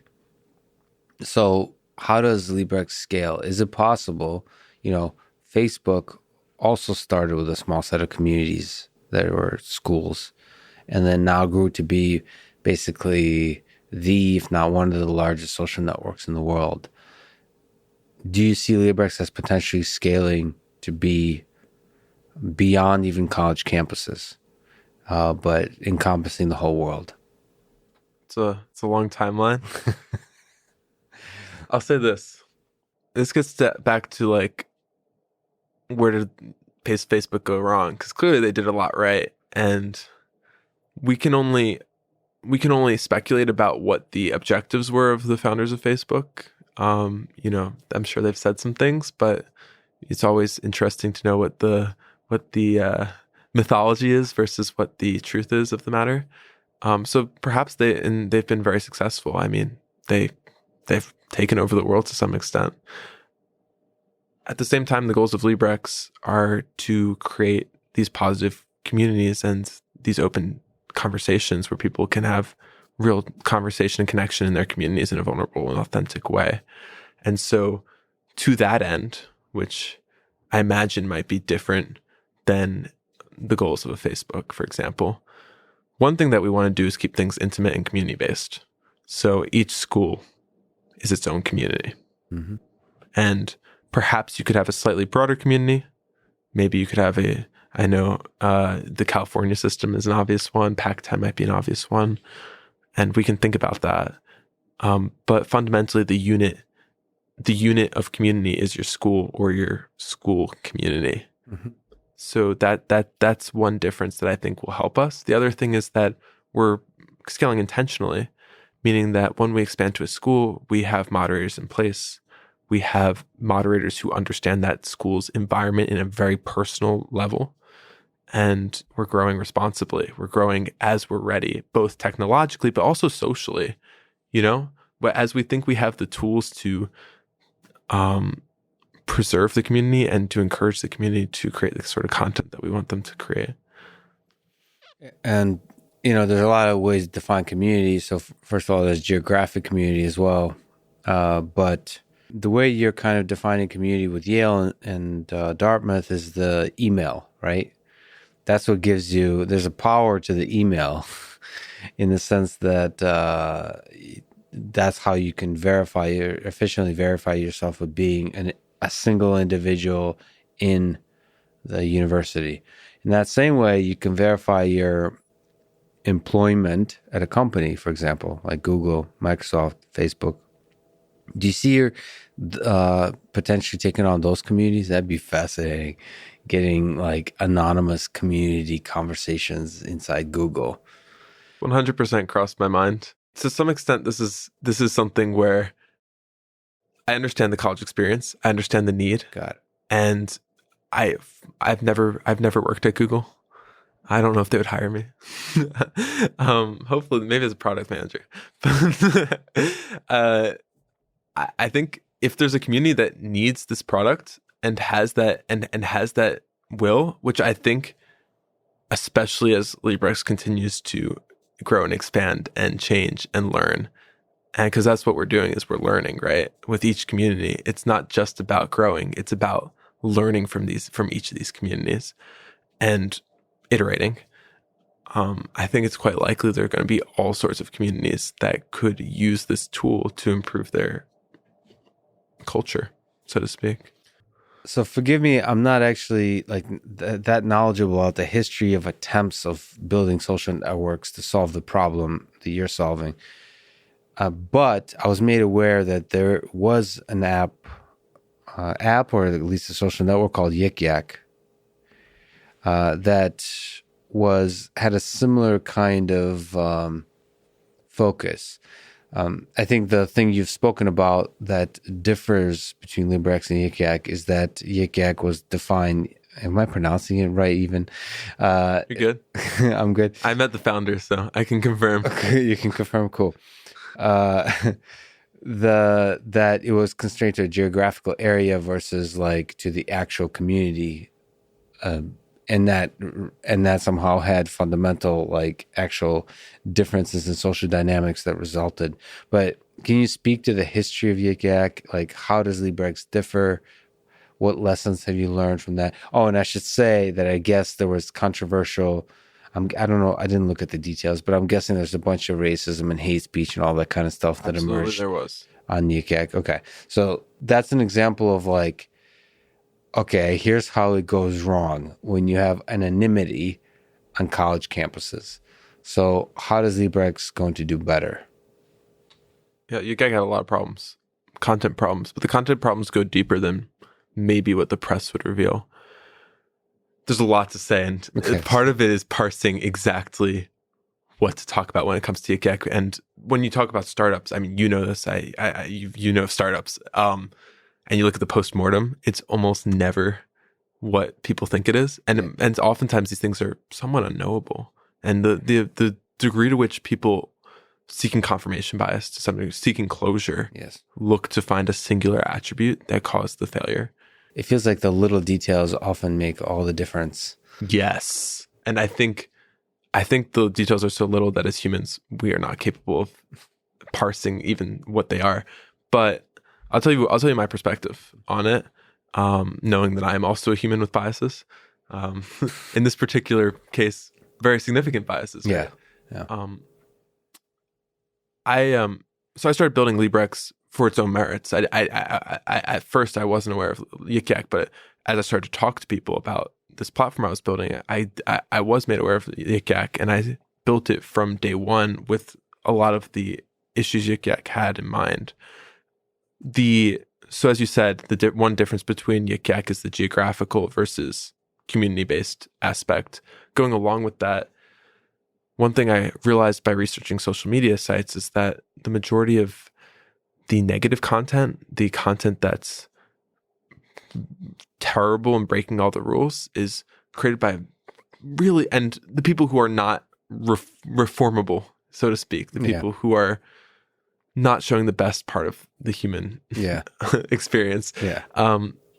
It's a really small minority, right? Yeah. I remember I was listening to the founder of 4chan Moot talk about this, how like one guy was able to basically destroy like large swaths of his community. Yeah. That's part of what makes it exciting for that minority, is how much power they can have. So if you're predisposed to think in this way, it's exciting that you can walk into, like I mentioned the party before. You have a party of a lot of positive people, and it feels, especially if you don't have much power in this world, it feels exceptionally empowering to just to destroy like the lives of many. And if you think this way, it's a problem. But I'm hopeful that you're right, that in most cases it's going to be a minority of people. I think it is, and that's what the research has showed.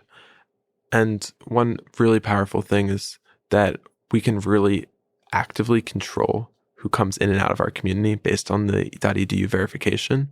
And we can also control who's not in our community because we have that lever where each account is associated with a .edu. So that's the first point I would point out there. Second point is controlled expansion, meaning that we have community moderation. We have this panel that allows the moderators to see all of the highly downvoted content, all of the reported content, all the flagged content, and look through it and decide what they like and what's appropriate and what's not appropriate. And we have, we ping every moderator when there's a report, so things are taken down pretty quickly. And we have our standards, and we have, I think above all of that, we have a mission, and it's a community-based mission. Yik Yak was more of a fun app, and by its own admission, it was a place where people could enjoy themselves and could sort of yak. Yik Yak, chit chat. We have a bigger purpose than that, frankly, and I think that shows in the people who self-select to be on that app, to be on Librex, and to be on Yik Yak, respectively. The last thing I'll say is Yik Yak was very few characters. It was a Twitter-esque platform. And that doesn't allow for a tremendous amount of nuance. It doesn't allow for a tremendous amount of conversation. Librex is much more long form. And so the kind of posts that you'll get on Librex can span pages. They're like, what people are starting to realize is that they can reach a lot more people at a lot more pertinent of a time, a lot more quickly by posting their thoughts on Librex than if they went to their school newspaper. And I think the school newspapers might be a little worried about that. But more importantly, we're connecting people in this way where long-form communication with nuance that takes into account everything that's happening in the community temporally is really available at Librex and, not really communicable in 240 or 480 or whatever the number of characters the acts were bound to. And then, I could talk about the history of Yik Yak if you want me to go further. They started, I think they were at 12 schools. And then spring break hit. People told their friends, look at this app. 1,000 schools signed up and had active communities. They had a problem on their hands. I see. And then the high schools come on board. Yeah. I think a lot of the things you said ring true to me, but especially the vision one, which I do think having a vision in the leadership, having a mission makes all the difference in the world. That's both for the engineers that are building, like the team that's building the app, the moderation, and users, because the mission carries itself through the behavior of the people on the social network. As a small tangent, let me ask you something about Parler, but it's less about Parler, more about AWS. So AWS removed Parler from its platform, for whatever reasons, doesn't really matter. But the fact that AWS would do this was really, really bothered me personally, because I saw AWS as the computing infrastructure. And I always thought that part could not put a finger on its scale. And I don't know what your thoughts are. Like, were you bothered by Parler being removed from AWS? And how does that affect how you think about the computing infrastructure on which Librex is based? I was bothered not so much by Parler specifically being taken out of AWS, but more the fact that something that's like a highway, something that people rely on, that people build on top of, that people assume is going to be somewhat position agnostic, like a road that people drive on, is becoming ideologically sort of discriminatory. Mm-hmm.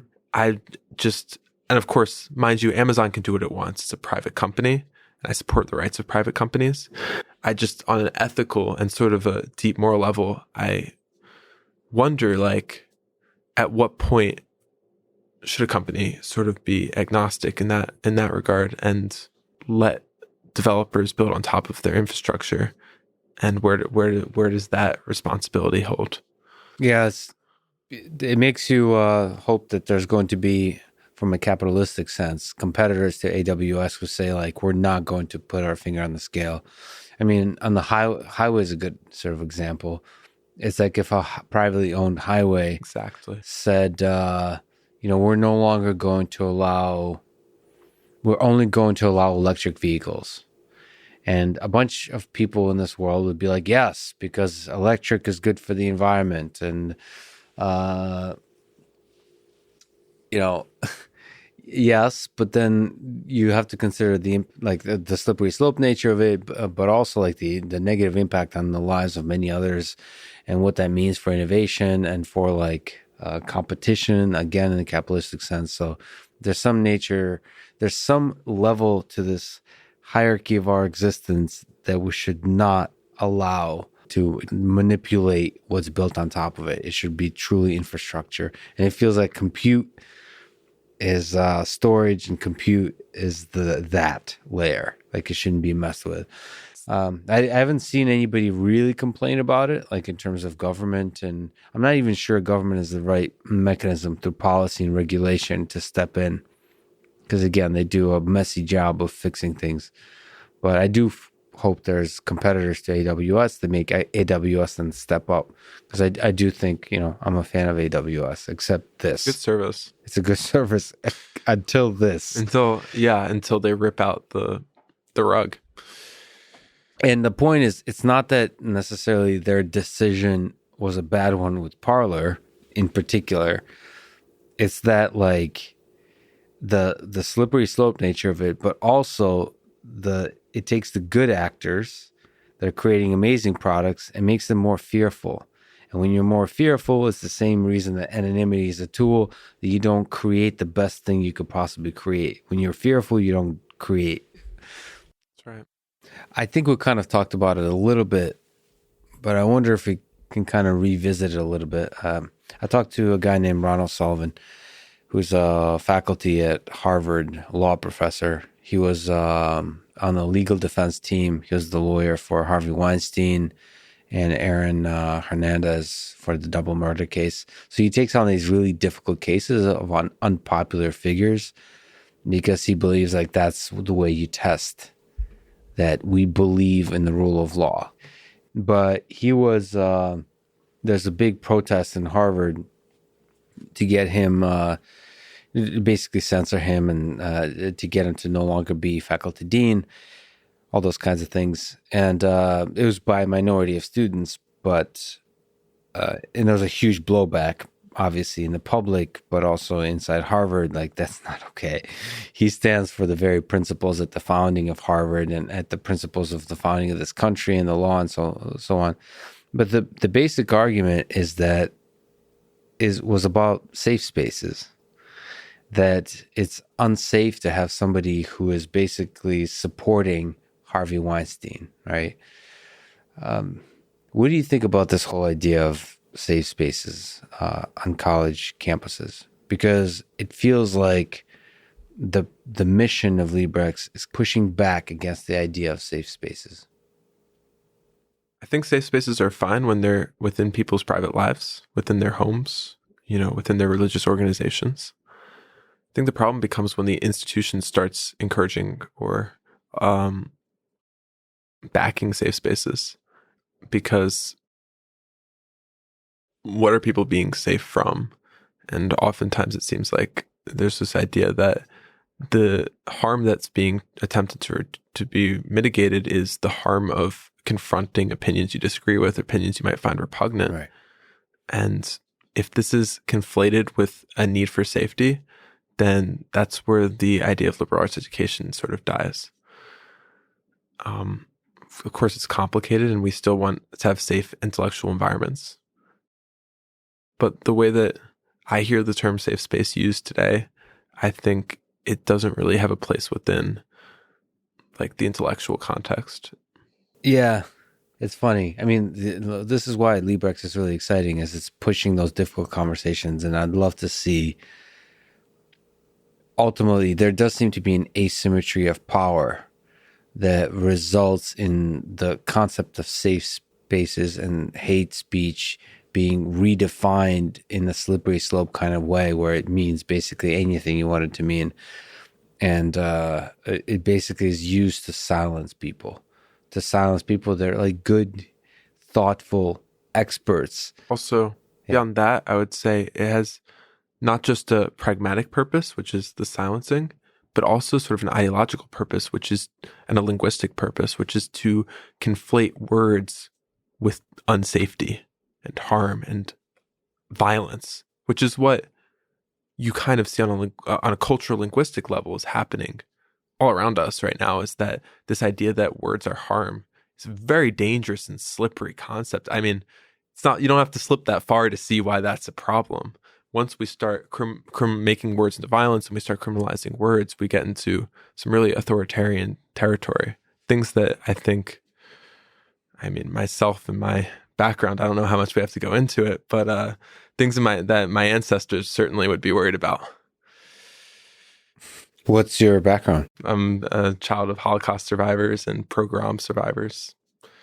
So yeah, me as well, from different directions. I come from the Soviet Union, so there's like in most of us, hate and love runs through our blood from our history. You mentioned MIT is being added to Librex. Has it already been added? Yes, it was added today. Today, okay. So let me ask you, this is exciting because I don't know what your thoughts are about this, but I'll tell you from my perspective. If you're, and a lot of MIT folks listen to this, I would love it if you join Librex. It'd be interesting to explore conversations on several topics inside MIT, but one of the most moving that hasn't been discussed at all, except in little flourishes here and there, is the topic of Jeffrey Epstein.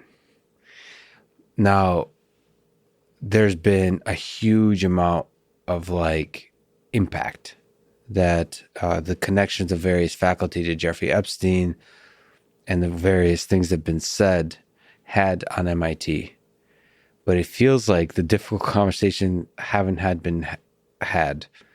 It's the administration trying to clean up and give a bunch of BS to try to pretend like, let's just hide this part. Like nothing is broken, nothing to see here. Here's a bad dude that did some bad things, and some faculty that kind of misbehaved a little bit because they were a little bit clueless. Let's all look the other way. Harvard did this much better, by the way. They completely. It's almost like people pretend like Harvard didn't have anything to do with Jeffrey Epstein. But I think I'd be curious to hear what those conversations are, because there's conversations on the topic of like, obviously sort of sexual assault and disrespecting women on any kind of level within academia, but just women in general. That's an important topic to talk about. Many sets of difficult conversations. And the other topic is, funding for research. Like what are we okay taking money from, and what are we not okay taking money from? There's a lot of just interesting, difficult conversations to be had. I've worked with people who, refuse to take money from DoD, Department of Defense, for example, because in some indirect or direct way, you're funding military industrial complex, all those kinds of things. I think with Jeffrey Epstein, it's even more stark, this contrast of like, well, what is and isn't ethical to take money from? And I just think, forget academia, I think there's just a lot of interesting, deep human discussions to be had, and they haven't been. And there's been somebody, I don't know if you're familiar with Eric Weinstein, who has been outraged by the fact that nobody's talking about Jeffrey Epstein. Nobody's having these difficult conversations. And Eric himself has had a sort of complicated journey through academia, in the sense that he's a really kind of renegade thinker in many kinds of ways. I'm not sure if you know who Eric is by any chance. Heard the name. Okay. I actually checked out Zev. It was heartening for me to see that I was not the youngest person on this you're podcast. The second youngest. Second youngest. That's hilarious. But Eric he's kind of a renegade thinker. He's a mathematical physicist with, I believe, a PhD at Harvard, and he spent some time at MIT and so on. But he speaks to the fact that sort of there's a culture of conformity and so on. And if you're somebody who's a bit outside the box, a bit weird in whatever dimension of weird, that makes you actually kind of interesting, that the system kind of wants to make you an outcast, wants to throw you out.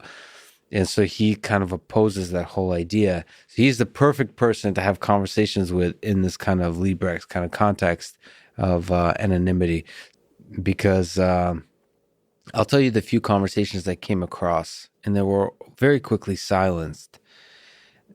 And I'm troubled by it. I'm not sure what to think of it. There's a few threads inside MIT, like on a mailing list, discussing Marvin Minsky. I don't know if you know who that is. He's an AI researcher. He's a seminal figure in AI before your time, but one of the most important people in the history of artificial intelligence. And there was a discussion on a thread that involved the interaction between Marvin Minsky and Jeffrey Epstein. That conversation was quickly shut down. One person was pushed out of MIT, Richard Stallman, who's one of the key figures because of that, because he wanted some clarity about the situation. But he also he spoke, like we mentioned earlier, without grace, right? But he was quickly punished by the administration because of a few people protesting. And just that conversation, I guess what bothered me most is it didn't continue. It didn't expand. There was no like complexity, and there was a hunger that was clear behind that conversation, especially sort of for me. I'd like to understand. Marvin Minsky was one of the reasons I wanted to come to MIT. He's passed away, but he's one of the key figures in the field that I deeply care about, artificial intelligence. And I thought that his name was dragged through the mud through that situation, and without ever being like resolved. And so it's unclear to me, like, what am I supposed to think about all this? And the only way to come to a conclusion there is to keep talking. It's like the thing we started this conversation with about truth is like, is conversation. So in that sense, I'd love if people on Librex, perhaps in other places, but it seems like Librex is a nice platform to discuss Marvin Minsky, to discuss Jeffrey Epstein, to learn from it, to grow from it, to see how we can make MIT better. As I'm still one of the people, I've always dreamed of being at MIT. It was a dream come true in many ways. And I still believe that MIT is one of the most special places in this world, like many other universities. Universities in general is truly special, man. It hurts my heart when people speak poorly of academia. I understand what they mean. They're very correct, but there is much more, in my opinion, that's beautiful about academia, and that's broken. I mean, I don't know if you have something to comment. It doesn't necessarily need to be about Jeffrey Epstein, but there's these difficult things that come up that test the academic community, right? That it feels like conversation is the only way to resolve it. I think people have a natural need for closure. And it's not just, I'm not as plugged into what academics are talking about as you would be, Lex, but kids these days, no respect for Minsky. Exactly. I mean, especially in the AI community, I'm not necessarily like a programmer. But what I will say is that people come to Librex and we always see a huge spike in users whenever there's like a tragedy on campus or something where people need closure. Recently, there was a suicide just the other day on Yale's campus, and people were just coming to pay respects and to say rest in peace and speak also about what might have led to an environment where people are drawn to these terrible results. So just having a conversation is important there because it brings closure. People need the space, especially when no one wants to go out and put their head above, be the longest blade of grass on that one. Yeah. Because of the stigma. Yeah. People need to be able to speak. Yeah, that fear really bothers me. The fear that silences people, like where they self-censor, where they self-silence. Well, you've created an amazing place. I'm kind of interested in your struggle and your journey of creating positive incentives, because it's a problem in a very different domain that I'm also interested in. So I love robotics. I love human-robot interaction. And so I believe that most people are good and we can bring out the best in human nature. Social networks is a very tricky space to do that in. So I'm glad you're taking on the problem, and I'm glad you have the mission that you do. I hope you succeed. But you mentioned offline that you used to be into chess. Tell me about your journey through chess. Sure. I was a very competitive tournament player growing up till about 13. For the chess fans, I got to around 2000 USCF. So I was a competitive player, especially in my age group. And that actually led me to poker. I was playing a tournament, and what happens is when you're like a very strong 13-year-old and you're playing locally, if you want a good match, you're going to end up playing a lot of adults. And I ended up playing this mid-40s guy who we played a really strong game. He actually beat me. I still remember the game and think, I should have played that move instead of that one. But after the game, we had a post-mortem. It was this me, I think I was 13 at the time, and this 40-year-old hanging over this chessboard and looking over the moves. And even at my age, it occurred to me that this guy was absolutely brilliant. Yes. And after the post-mortem, not only by the way in chess, but just in the way he articulates his thoughts, as some people are. After the post-mortem, I went and looked him up online, and I found out that he was a World Series of Poker champion. Who is it? His name is Bill Chen. Oh, wow. And I haven't really kept up with him, except one time there was another chess tournament when I was around 14, and I followed him into an elevator as he was leaving the chess hall like pretending that I was going to go up just because I just wanted to talk to him. And I suggested a sequel or some changes that I thought he could make for his book. And he was like, actually, I was thinking of doing the same thing, which was incredibly validating to my 14-year-old or 15-year-old self.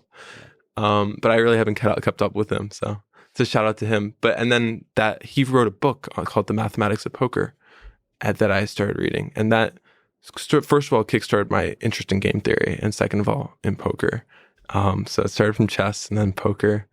And I started with Bitcoin poker and had a lot of success with that. Met a lot of amazing friends. Learned a ton about, I think about entrepreneurship as well as taking risks, reasonable risks, positive expected value risks. And also just growing as a person and mathematician. And did you say Bitcoin poker? Yeah. What's Bitcoin poker? So you have to understand, I was 14 years old, right? Yes. So how is a 14-year-old with wonderful parents who care about him and probably don't want him playing poker, going to start playing poker? Because I wanted the challenge. I love the challenge. I love the competition. And I realized the answer was probably Bitcoin because the implications of that.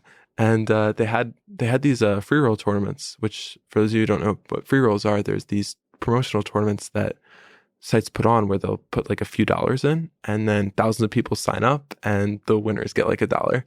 And I started there and I worked my way up. And that's amazing. What's your sense about from that time to today of the growth of the cryptocurrency community? I'm actually having like 4 or 5 conversations with Bitcoin proponents, Bitcoin maximalists, and like all these I'm just having all these cryptocurrency conversations currently because there's so many brilliant, like technically brilliant, but also financially and philosophically brilliant people in those communities.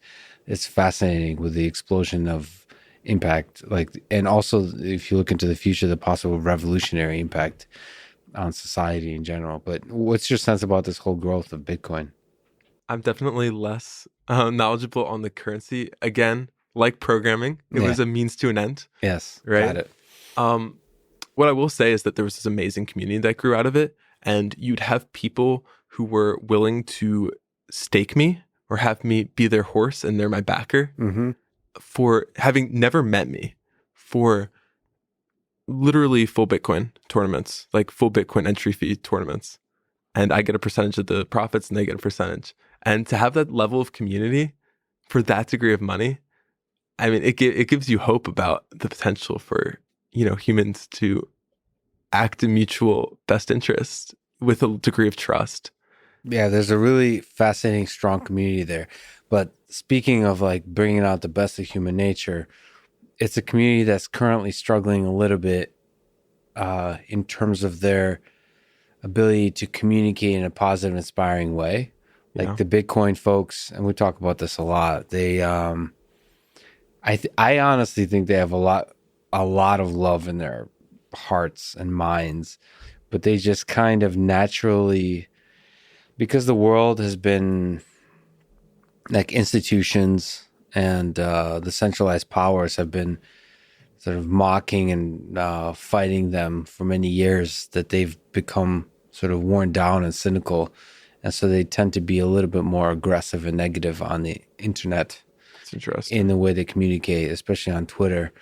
And it's just created this whole community of basically being derisive and mocking and trolling and all this kind of stuff. Yeah. But people are trying to, as the Bitcoin community grows, as the cryptocurrency community grows, they're trying to revolutionize that aspect too. So they're trying to find the positive core and grow, and grow in that way. So it's fascinating because I think all of us are trying to find the positive aspect of ourselves and trying to learn how to communicate in a positive way online. It's like the internet hasn't been around, social networks haven't been around that long. We're trying to figure this thing out. Let me ask you the ridiculous question. I don't know if you have an answer, but who is the greatest chess player of all time in your view?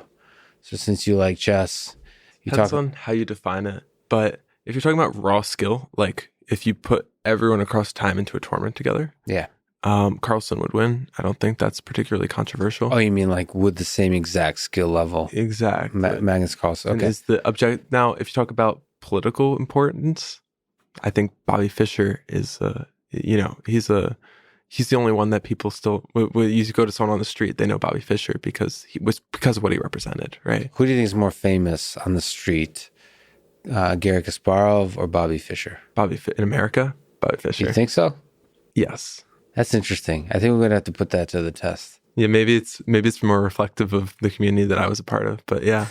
Oh, so in the community you were part of, like young minds playing chess, Bobby Fischer was the superstar in terms of like the roots. I think so, because he's American, and he stood up against the big bad Russians at the time, and unfortunately he had a very bad downfall.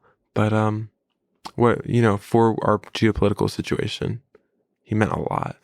And then if you talk about compared to contemporaries, actually, I would say Paul Morphy, who was a bit of a throwback, he's one of those geniuses that was just head and shoulders above everyone else. Is there somebody that inspired your own play, like as a young mind? Yeah, I really liked Mikhail Tal. So like you were, I think he was very aggressive, right? Yeah, very tactical. Yeah. Which is funny because I found that I was better at like sort of slow methodical play than quick tactics. But there's something beautiful about the creativity. And that's something I always latched onto, was being a creative player, being a creative person. I mean, chess doesn't really reward creativity as much as a lot of other things, especially entrepreneurial pursuits, which I think is part of the reason why I sort of grew out of it. But I always was attracted to the creativity that I did see in chess. So let me ask the other, because you said poker. Is there somebody that stands out to you as could be the greatest poker player of all time? Like, who do you admire? That's a more controversial one, because these chess players are such like, first of all, there's more an objective standard, and second of all, they're like almost like cultural figures to me, whereas poker players are more like live, living. They feel more like they feel more accessible. But they also have like personalities. Yeah, poker have like Phil Ivey they have as vices. a personality. They have vices. They have quirks. They have humor. Like I guess we've seen videos of them. Yeah, because it's such a recent development. I'll say one person who I admire so much, and like if I could like have a dinner list of people that I want to have dinner with, like maybe it'll happen now. Actually, I would love to have dinner with him. Phil Galfond. Oh wow.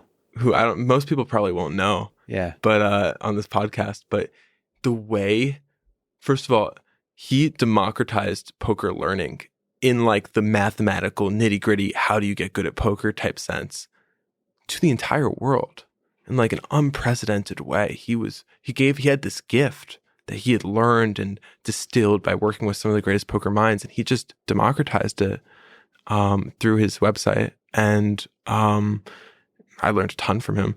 And not only that, but you just listen to him think, and it's almost like a philosophical meditation, the way that he breaks things down and thinks about these different elements and has such a holistic thought process.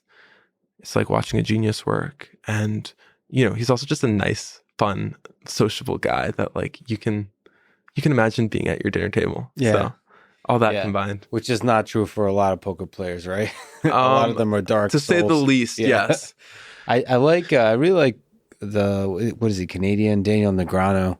He's also a nice guy. He's also a nice guy, but he's also somebody who's able to express his thoughts about poker really well, but also in an entertaining way. He seems to be able to predict cards better than anybody I've ever seen. Like what? Did you watch the challenge? Which challenge? He lost like $1 million recently to Doug Polk. He lost $1 million to Doug Polk, heads up online. It's really interesting. Yeah, it's awesome to watch these guys work. So I know you're 21? 21. So asking you for advice is a little bit funny, but at the same time not, because you've created a social network. You've created a startup from nothing, as we talked about earlier, like without knowing how to program, you've programmed. I mean, you've taken this whole journey that a lot of people I think would be really inspired by. So given that, and given the fact that 20 years from now, you probably laugh at the advice you're going to give now. Absolutely. I hope so. If I don't laugh at the advice I give now, something went desperately wrong, right? Yeah. So do you have advice for people that want to follow in your footsteps and create a startup, whether it's in the software app domain or whether it's anything else? So I'll speak specifically about social media apps. Yes. Try to keep it as narrow as possible so I can laugh as little as possible when I'm 41. And what I would say is that if you're like a 21, 22-year-old who's looking at me and being like, I want to do something like this, what I would say is you probably know better than just about anyone. And if you have a feeling in yourself that this is something that I have to do, and this is something I could imagine myself doing for the next 10 years, because if you're successful, you are going to have to do it for the next 10 years. And through the ups and the downs, through the amazing interviews with Lex and through the not so amazing articles you might have with other people, right? And you're going to have to ride those highs and lows, and you have to believe in what you're doing. But if you have that feeling, what I would say is listen to as few people as possible, because people are experts in domains. But when it comes to like what's hot and what makes sense in a social context, you are the authority as a young person who's going through these things and living in your sort of milieu. And I mean, I've talked to, at this point, so many experts, Yeah. so many investors, VCs. So You'd be amazed at the advice I've gotten. So there's like a minefield of bad advice. That's the hardest part, I think, for young people. And it's the thing when people like, I help Yellies all the time who ask, like, I never turn down when a founder asks me to have a conversation. I never turn it down. I'm always there for them.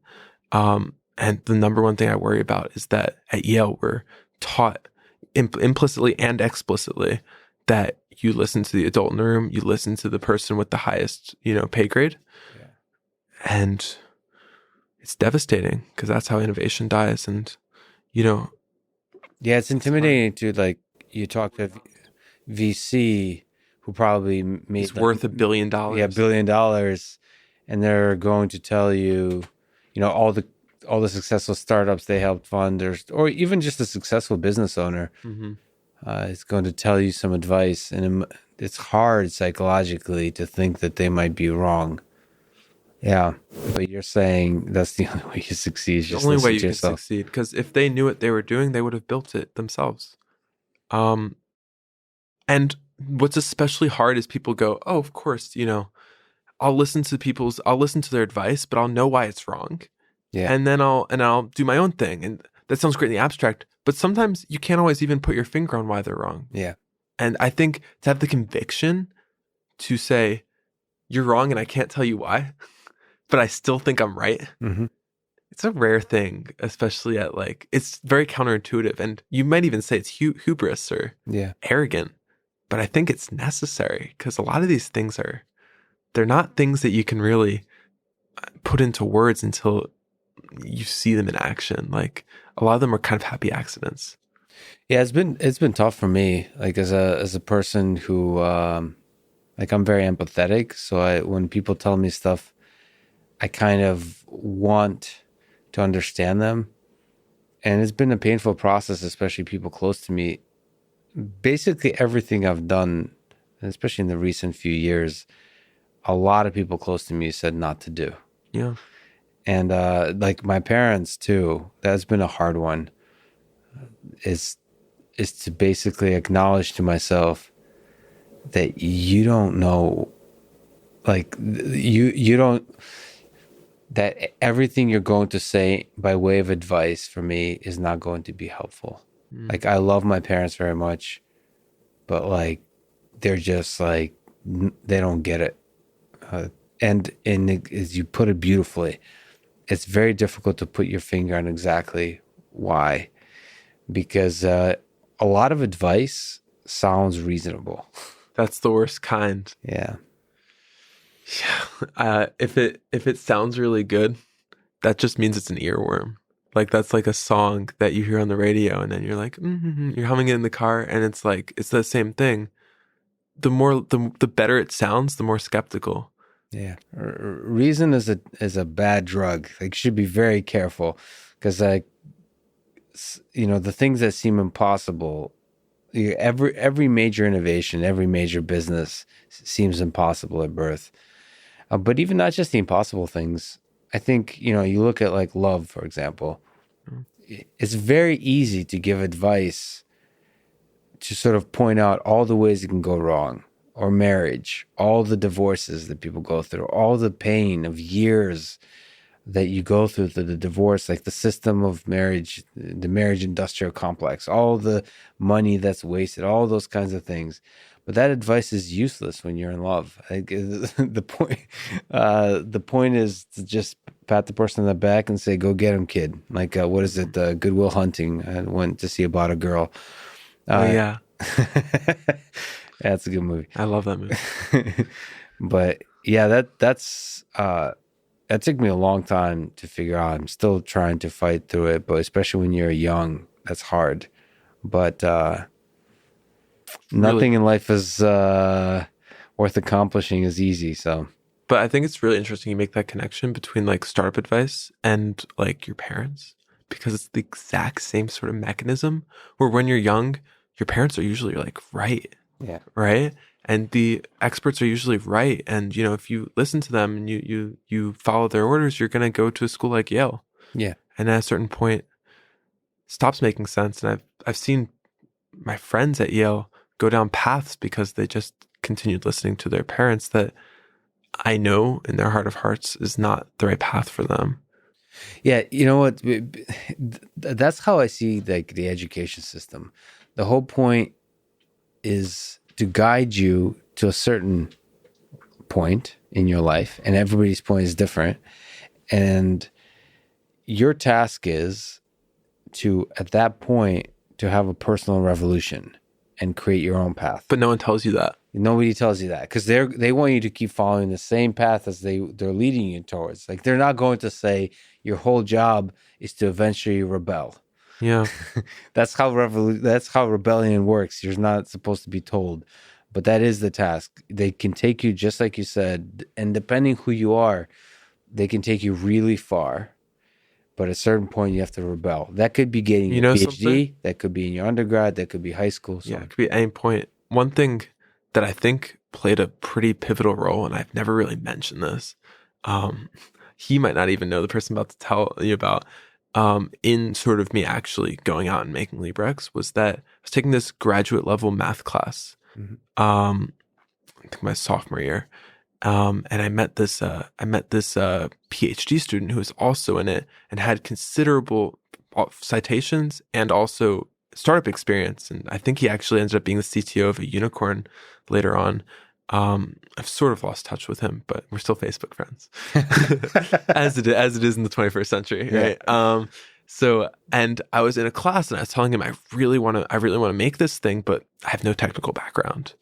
And this guy's a computer genius. He worked under Dan Spielman at Yale, so yeah, he's a good guy, right? And we were doing some math together.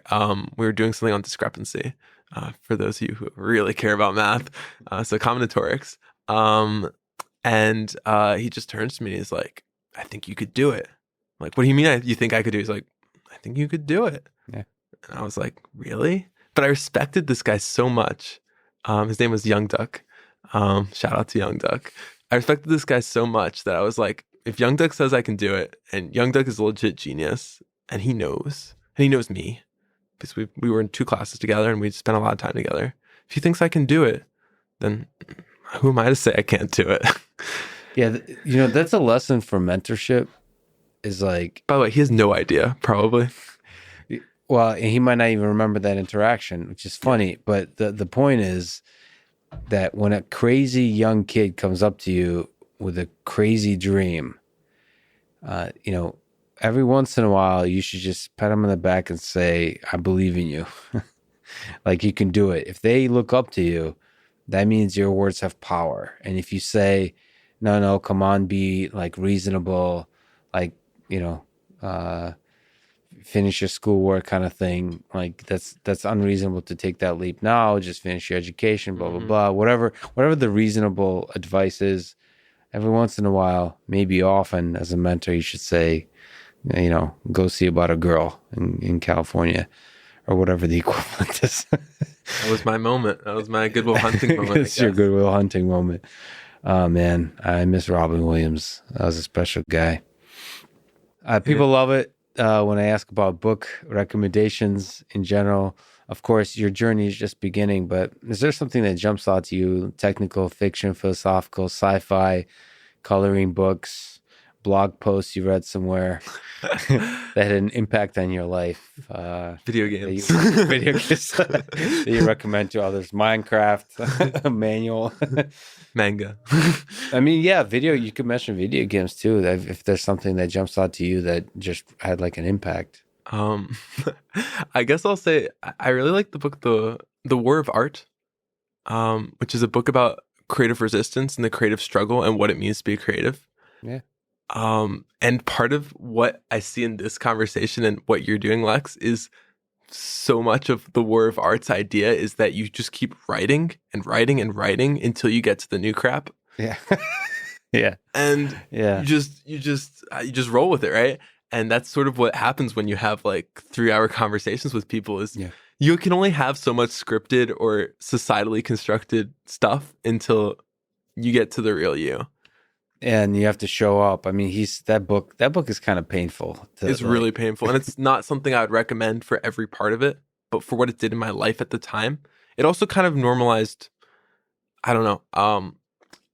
Part of my coming of age story is part of it's about realizing that I'm a creative person and person who needs to create. That's sort of a God-given thing, I think, for a lot of people, but it's something that I don't really feel like I can live without. And part of it was realizing that even within some of these more rigid structures, it's okay that I don't sort of fit in with them. And to hear about the struggles of other creatives was something for my own self-esteem and my own growing up that was really important to me. So I don't think the book itself might be perfect, but for what it did for my life, it was really impactful. Yeah, I think exactly. The words may not be exactly right by way of advice, but I think the journey that a lot of creatives take by reading that book is kind of profound. He also has another one called Turning Pro, I think. I mean, he in general espouses like taking it seriously. Like if you have a creative mind and you want to create something special in this world, go do it. Don't show up. And so many look at people, the blank page. So many people would like tell me like, would encourage me either blatantly or through like implicit means to like basically take the app less seriously. It's a good signal, by the way. It's a good signal because my really close friends, the ones who have always supported me, they never said that because they got it. They understood that was my path. And they might be skeptical. They might be like, I mean, one of my friends I remember told me like, I was always like taken aback about why you were so certain this would work out. And he's like, I finally got it like once I saw it like popping off, but like before that I just didn't get it. But like he still supported me. And I think it's a really good signal. And actually just the fact of going through this process has made me socially feel so much more connected. And I've somewhat consolidated my social life to some degree, but it's so much more vulnerable, connected. And that's part of the creative process. I have to thank for that, I think. There's something that's like unstoppable about the creative mind. It's like it's right there, that fire. And I guess part of the thing that you're supposed to do is let that fire burn in whichever direction. And it's gonna hurt. It's gonna hurt. Fire will hurt. But on topic of video games, you mentioned Stanley Parable offline. Is there, you said you played some video games. Is there a video game that you especially love that you recommend I play, for example? Yeah, I'll mention, it's actually really in keeping with what we've been talking about. It's The Beginner's Guide, which is it was made by the same guy, Davey Rendon, who made the Stanley Parable, which I briefly saw you. I just clicked the video and then I went to sleep. It was like 2 a.m. And then, but I briefly saw that you were looking at, and it's a game that is better treated as art. And I think, I won't claim to understand the creator because that would be a cardinal sin to me as a creative person. But it gets to the heart of a lot of the things that we've been that we've been talking about, which is the creative mind. The game can be interpreted in a lot of ways. In a feminist way, it could be interpreted as a story of friends. It could be interpreted as the story of critics versus a creative. The way I like to interpret it, and I don't want to give away too much, is the story of the creative part of your mind that creates just for the sake of creating, meaning the part that creates for no rhyme or reason or clear meaning. It's almost ethereal, versus the part that's, you could call it the editor, you could call it the pragmatist, you could call it the necessary force of ego in our lives. We can't totally be egoless, right? But we need to be egoless to be creative. And how that sort of internal censure, what role does it play? And how do we allow our creative minds to be creative? And yet, how do we still become useful? Because, and it's funny that a video game, right, could have this in. It's a fascinating tension, which reminds me about the ridiculous question that every once in a while ask about meaning and death. So this whole ride ends. You're at the beginning of the ride, but it could end any day. Actually, that's kind of the way human life works. Mm-hmm. You could die today. You could die tomorrow. Do you think about your own mortality? Do you think about death? Do you meditate on it? And in that context, as the creative, but a pragmatist too, as running a startup, what do you think is the meaning of this whole thing? Yeah, so on mortality, right? About 4 years ago now, I was excited to go to Yale. I was playing 6 hours of squash a day, which squash is a sport I love so much, and I was really getting a lot better, and I was even thinking I could maybe walk onto the Yale team. And I woke up one day, I felt really, really sick. I went and I decided not to go to squash that day. And I know, I wanted to, I almost did. Yeah. And you'll see how this story turns out. So you'll decide if I made the right choice. I decided not to go squash today, and I decided to get my driver's license, or I had to get my driver's license because I wanted to get driver's license before I, this shows how young I am, before I went off to college, because otherwise I might never get it. And I'm going back, and I successfully got my driver's license, Baruch Hashem. And I go back to my house, and I decided I don't want to drive back because I just feel so sick. Like, things are spinning. I have the worst headache. I come home, I run back right into my bed and feeling really sick, to the point where I even asked my mom, who is a doctor, I'm like, should I go to the hospital? And she's like, you can just wait it out. I'm sure it'll get better. You're a young, healthy I like guy. your mom. Yeah.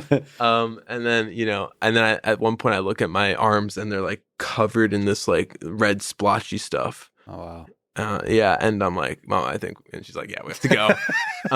And so I go there, and they're like, you have scarlet fever. And they're like, there's nothing we can do. You should probably just go back home. So I go back home. 6 hours later, I wake up in the morning. They'd let me out at 3 a.m. I come home in the morning, and I feel this a spear through my chest. And I never felt anything like it. And it was very disconcerting when you have because we're all used to different sorts of pain, right? Yeah. And that was the sort of pain I never felt before. Especially as an athlete, you're used to feeling pain. So I tell my parents, and immediately we hop back in the car. We go to the same hospital I was at 6 hours ago. And they initially didn't want to let me in, and I was like, I have chest pain. They're like, oh, come in. Because they're like, you're a healthy guy. Wait your turn. Yeah. I'm like, no, you don't understand. I have a pain in my chest. And then they let me in. They start doing tests on me. They put something in my back, which is really scary. It's a huge needle. And I'm smiling because it's one of the ways I reduce stress, I guess, or deal with this sort of thing and make light of it. But know that, it was definitely very scary in the moment. Shocking and scary. And they go and they do a bunch of tests, and they determined that a virus attacked my heart, and I had myocarditis and pericarditis. And they said I had maybe 25 to 35% chance at one point of dying. And so I'm sitting in they admit me into the hospital. I'm in my bed for about 3 weeks.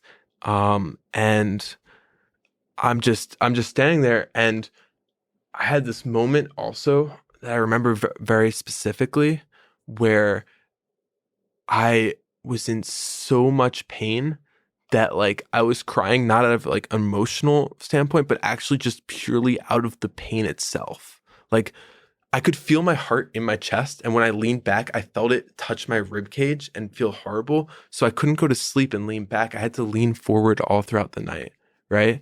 And I'm feeling I'm feeling my chest. I'm feeling this terrible pain in my chest, and I'm crying unstoppably. And I mean, also maybe I should mention that at the time, I was someone who like refused to take in anything into my body that wasn't natural. Yeah. And so a lot of the time I tried to be unmedicated.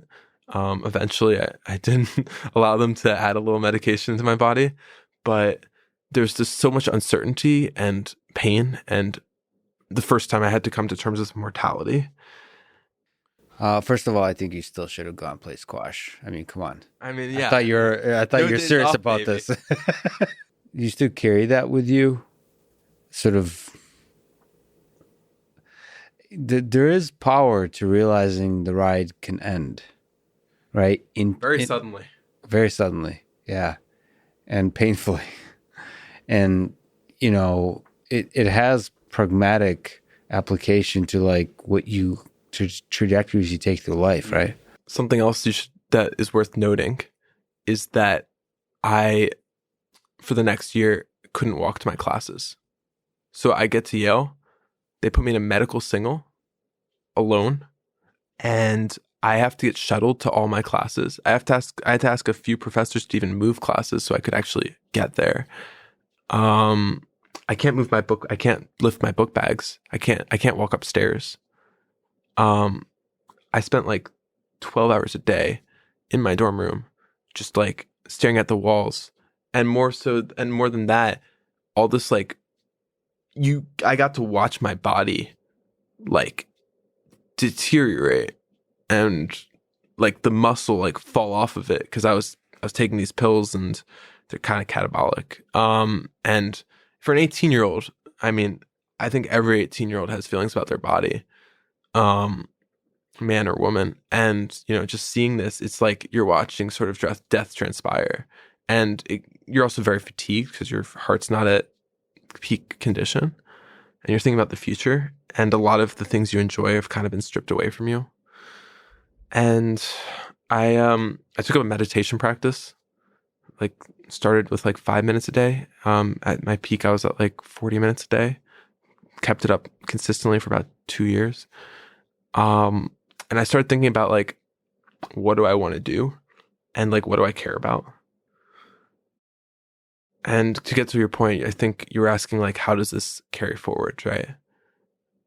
I think I realized that, there's an end, and I realized that there are things I believe and things that I believe that might not be so overtly popular, but that I truly think make the world a better place.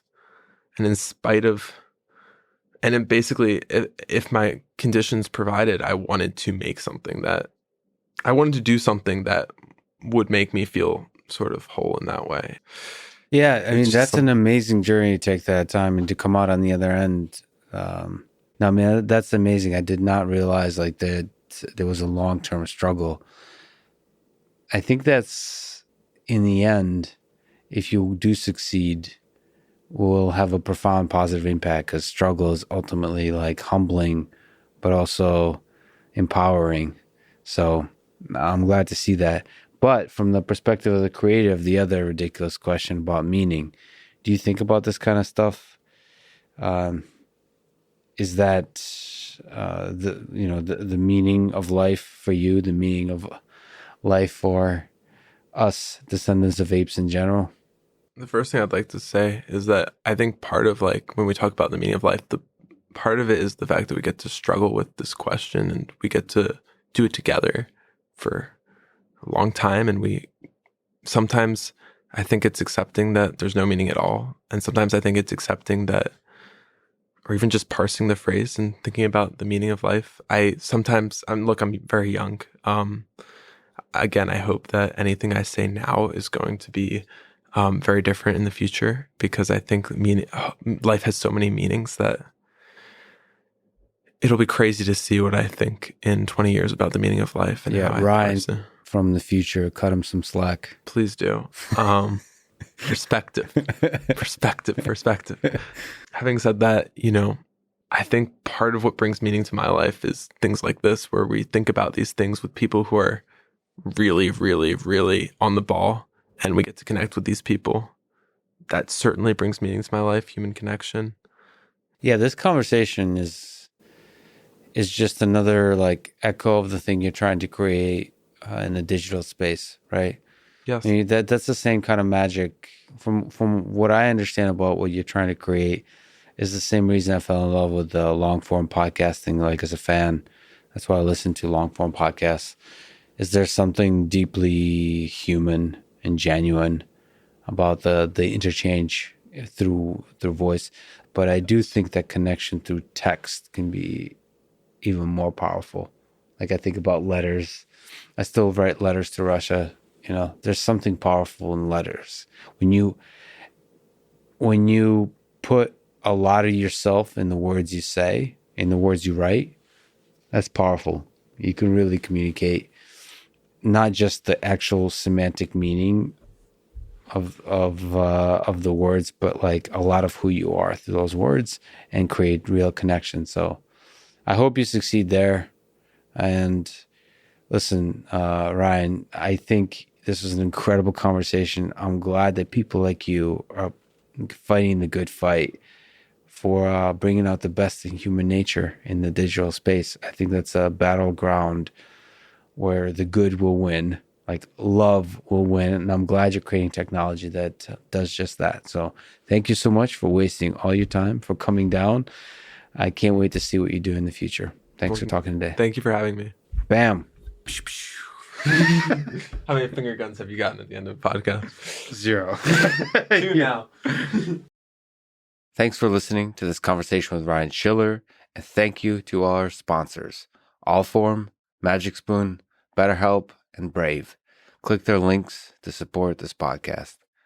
And now, let me leave you with some words from George Washington on March 15th, 1783. If freedom of speech is taken away, then dumb and silent we may be led like sheep to the slaughter. Thank you for listening, and hope to see you next time.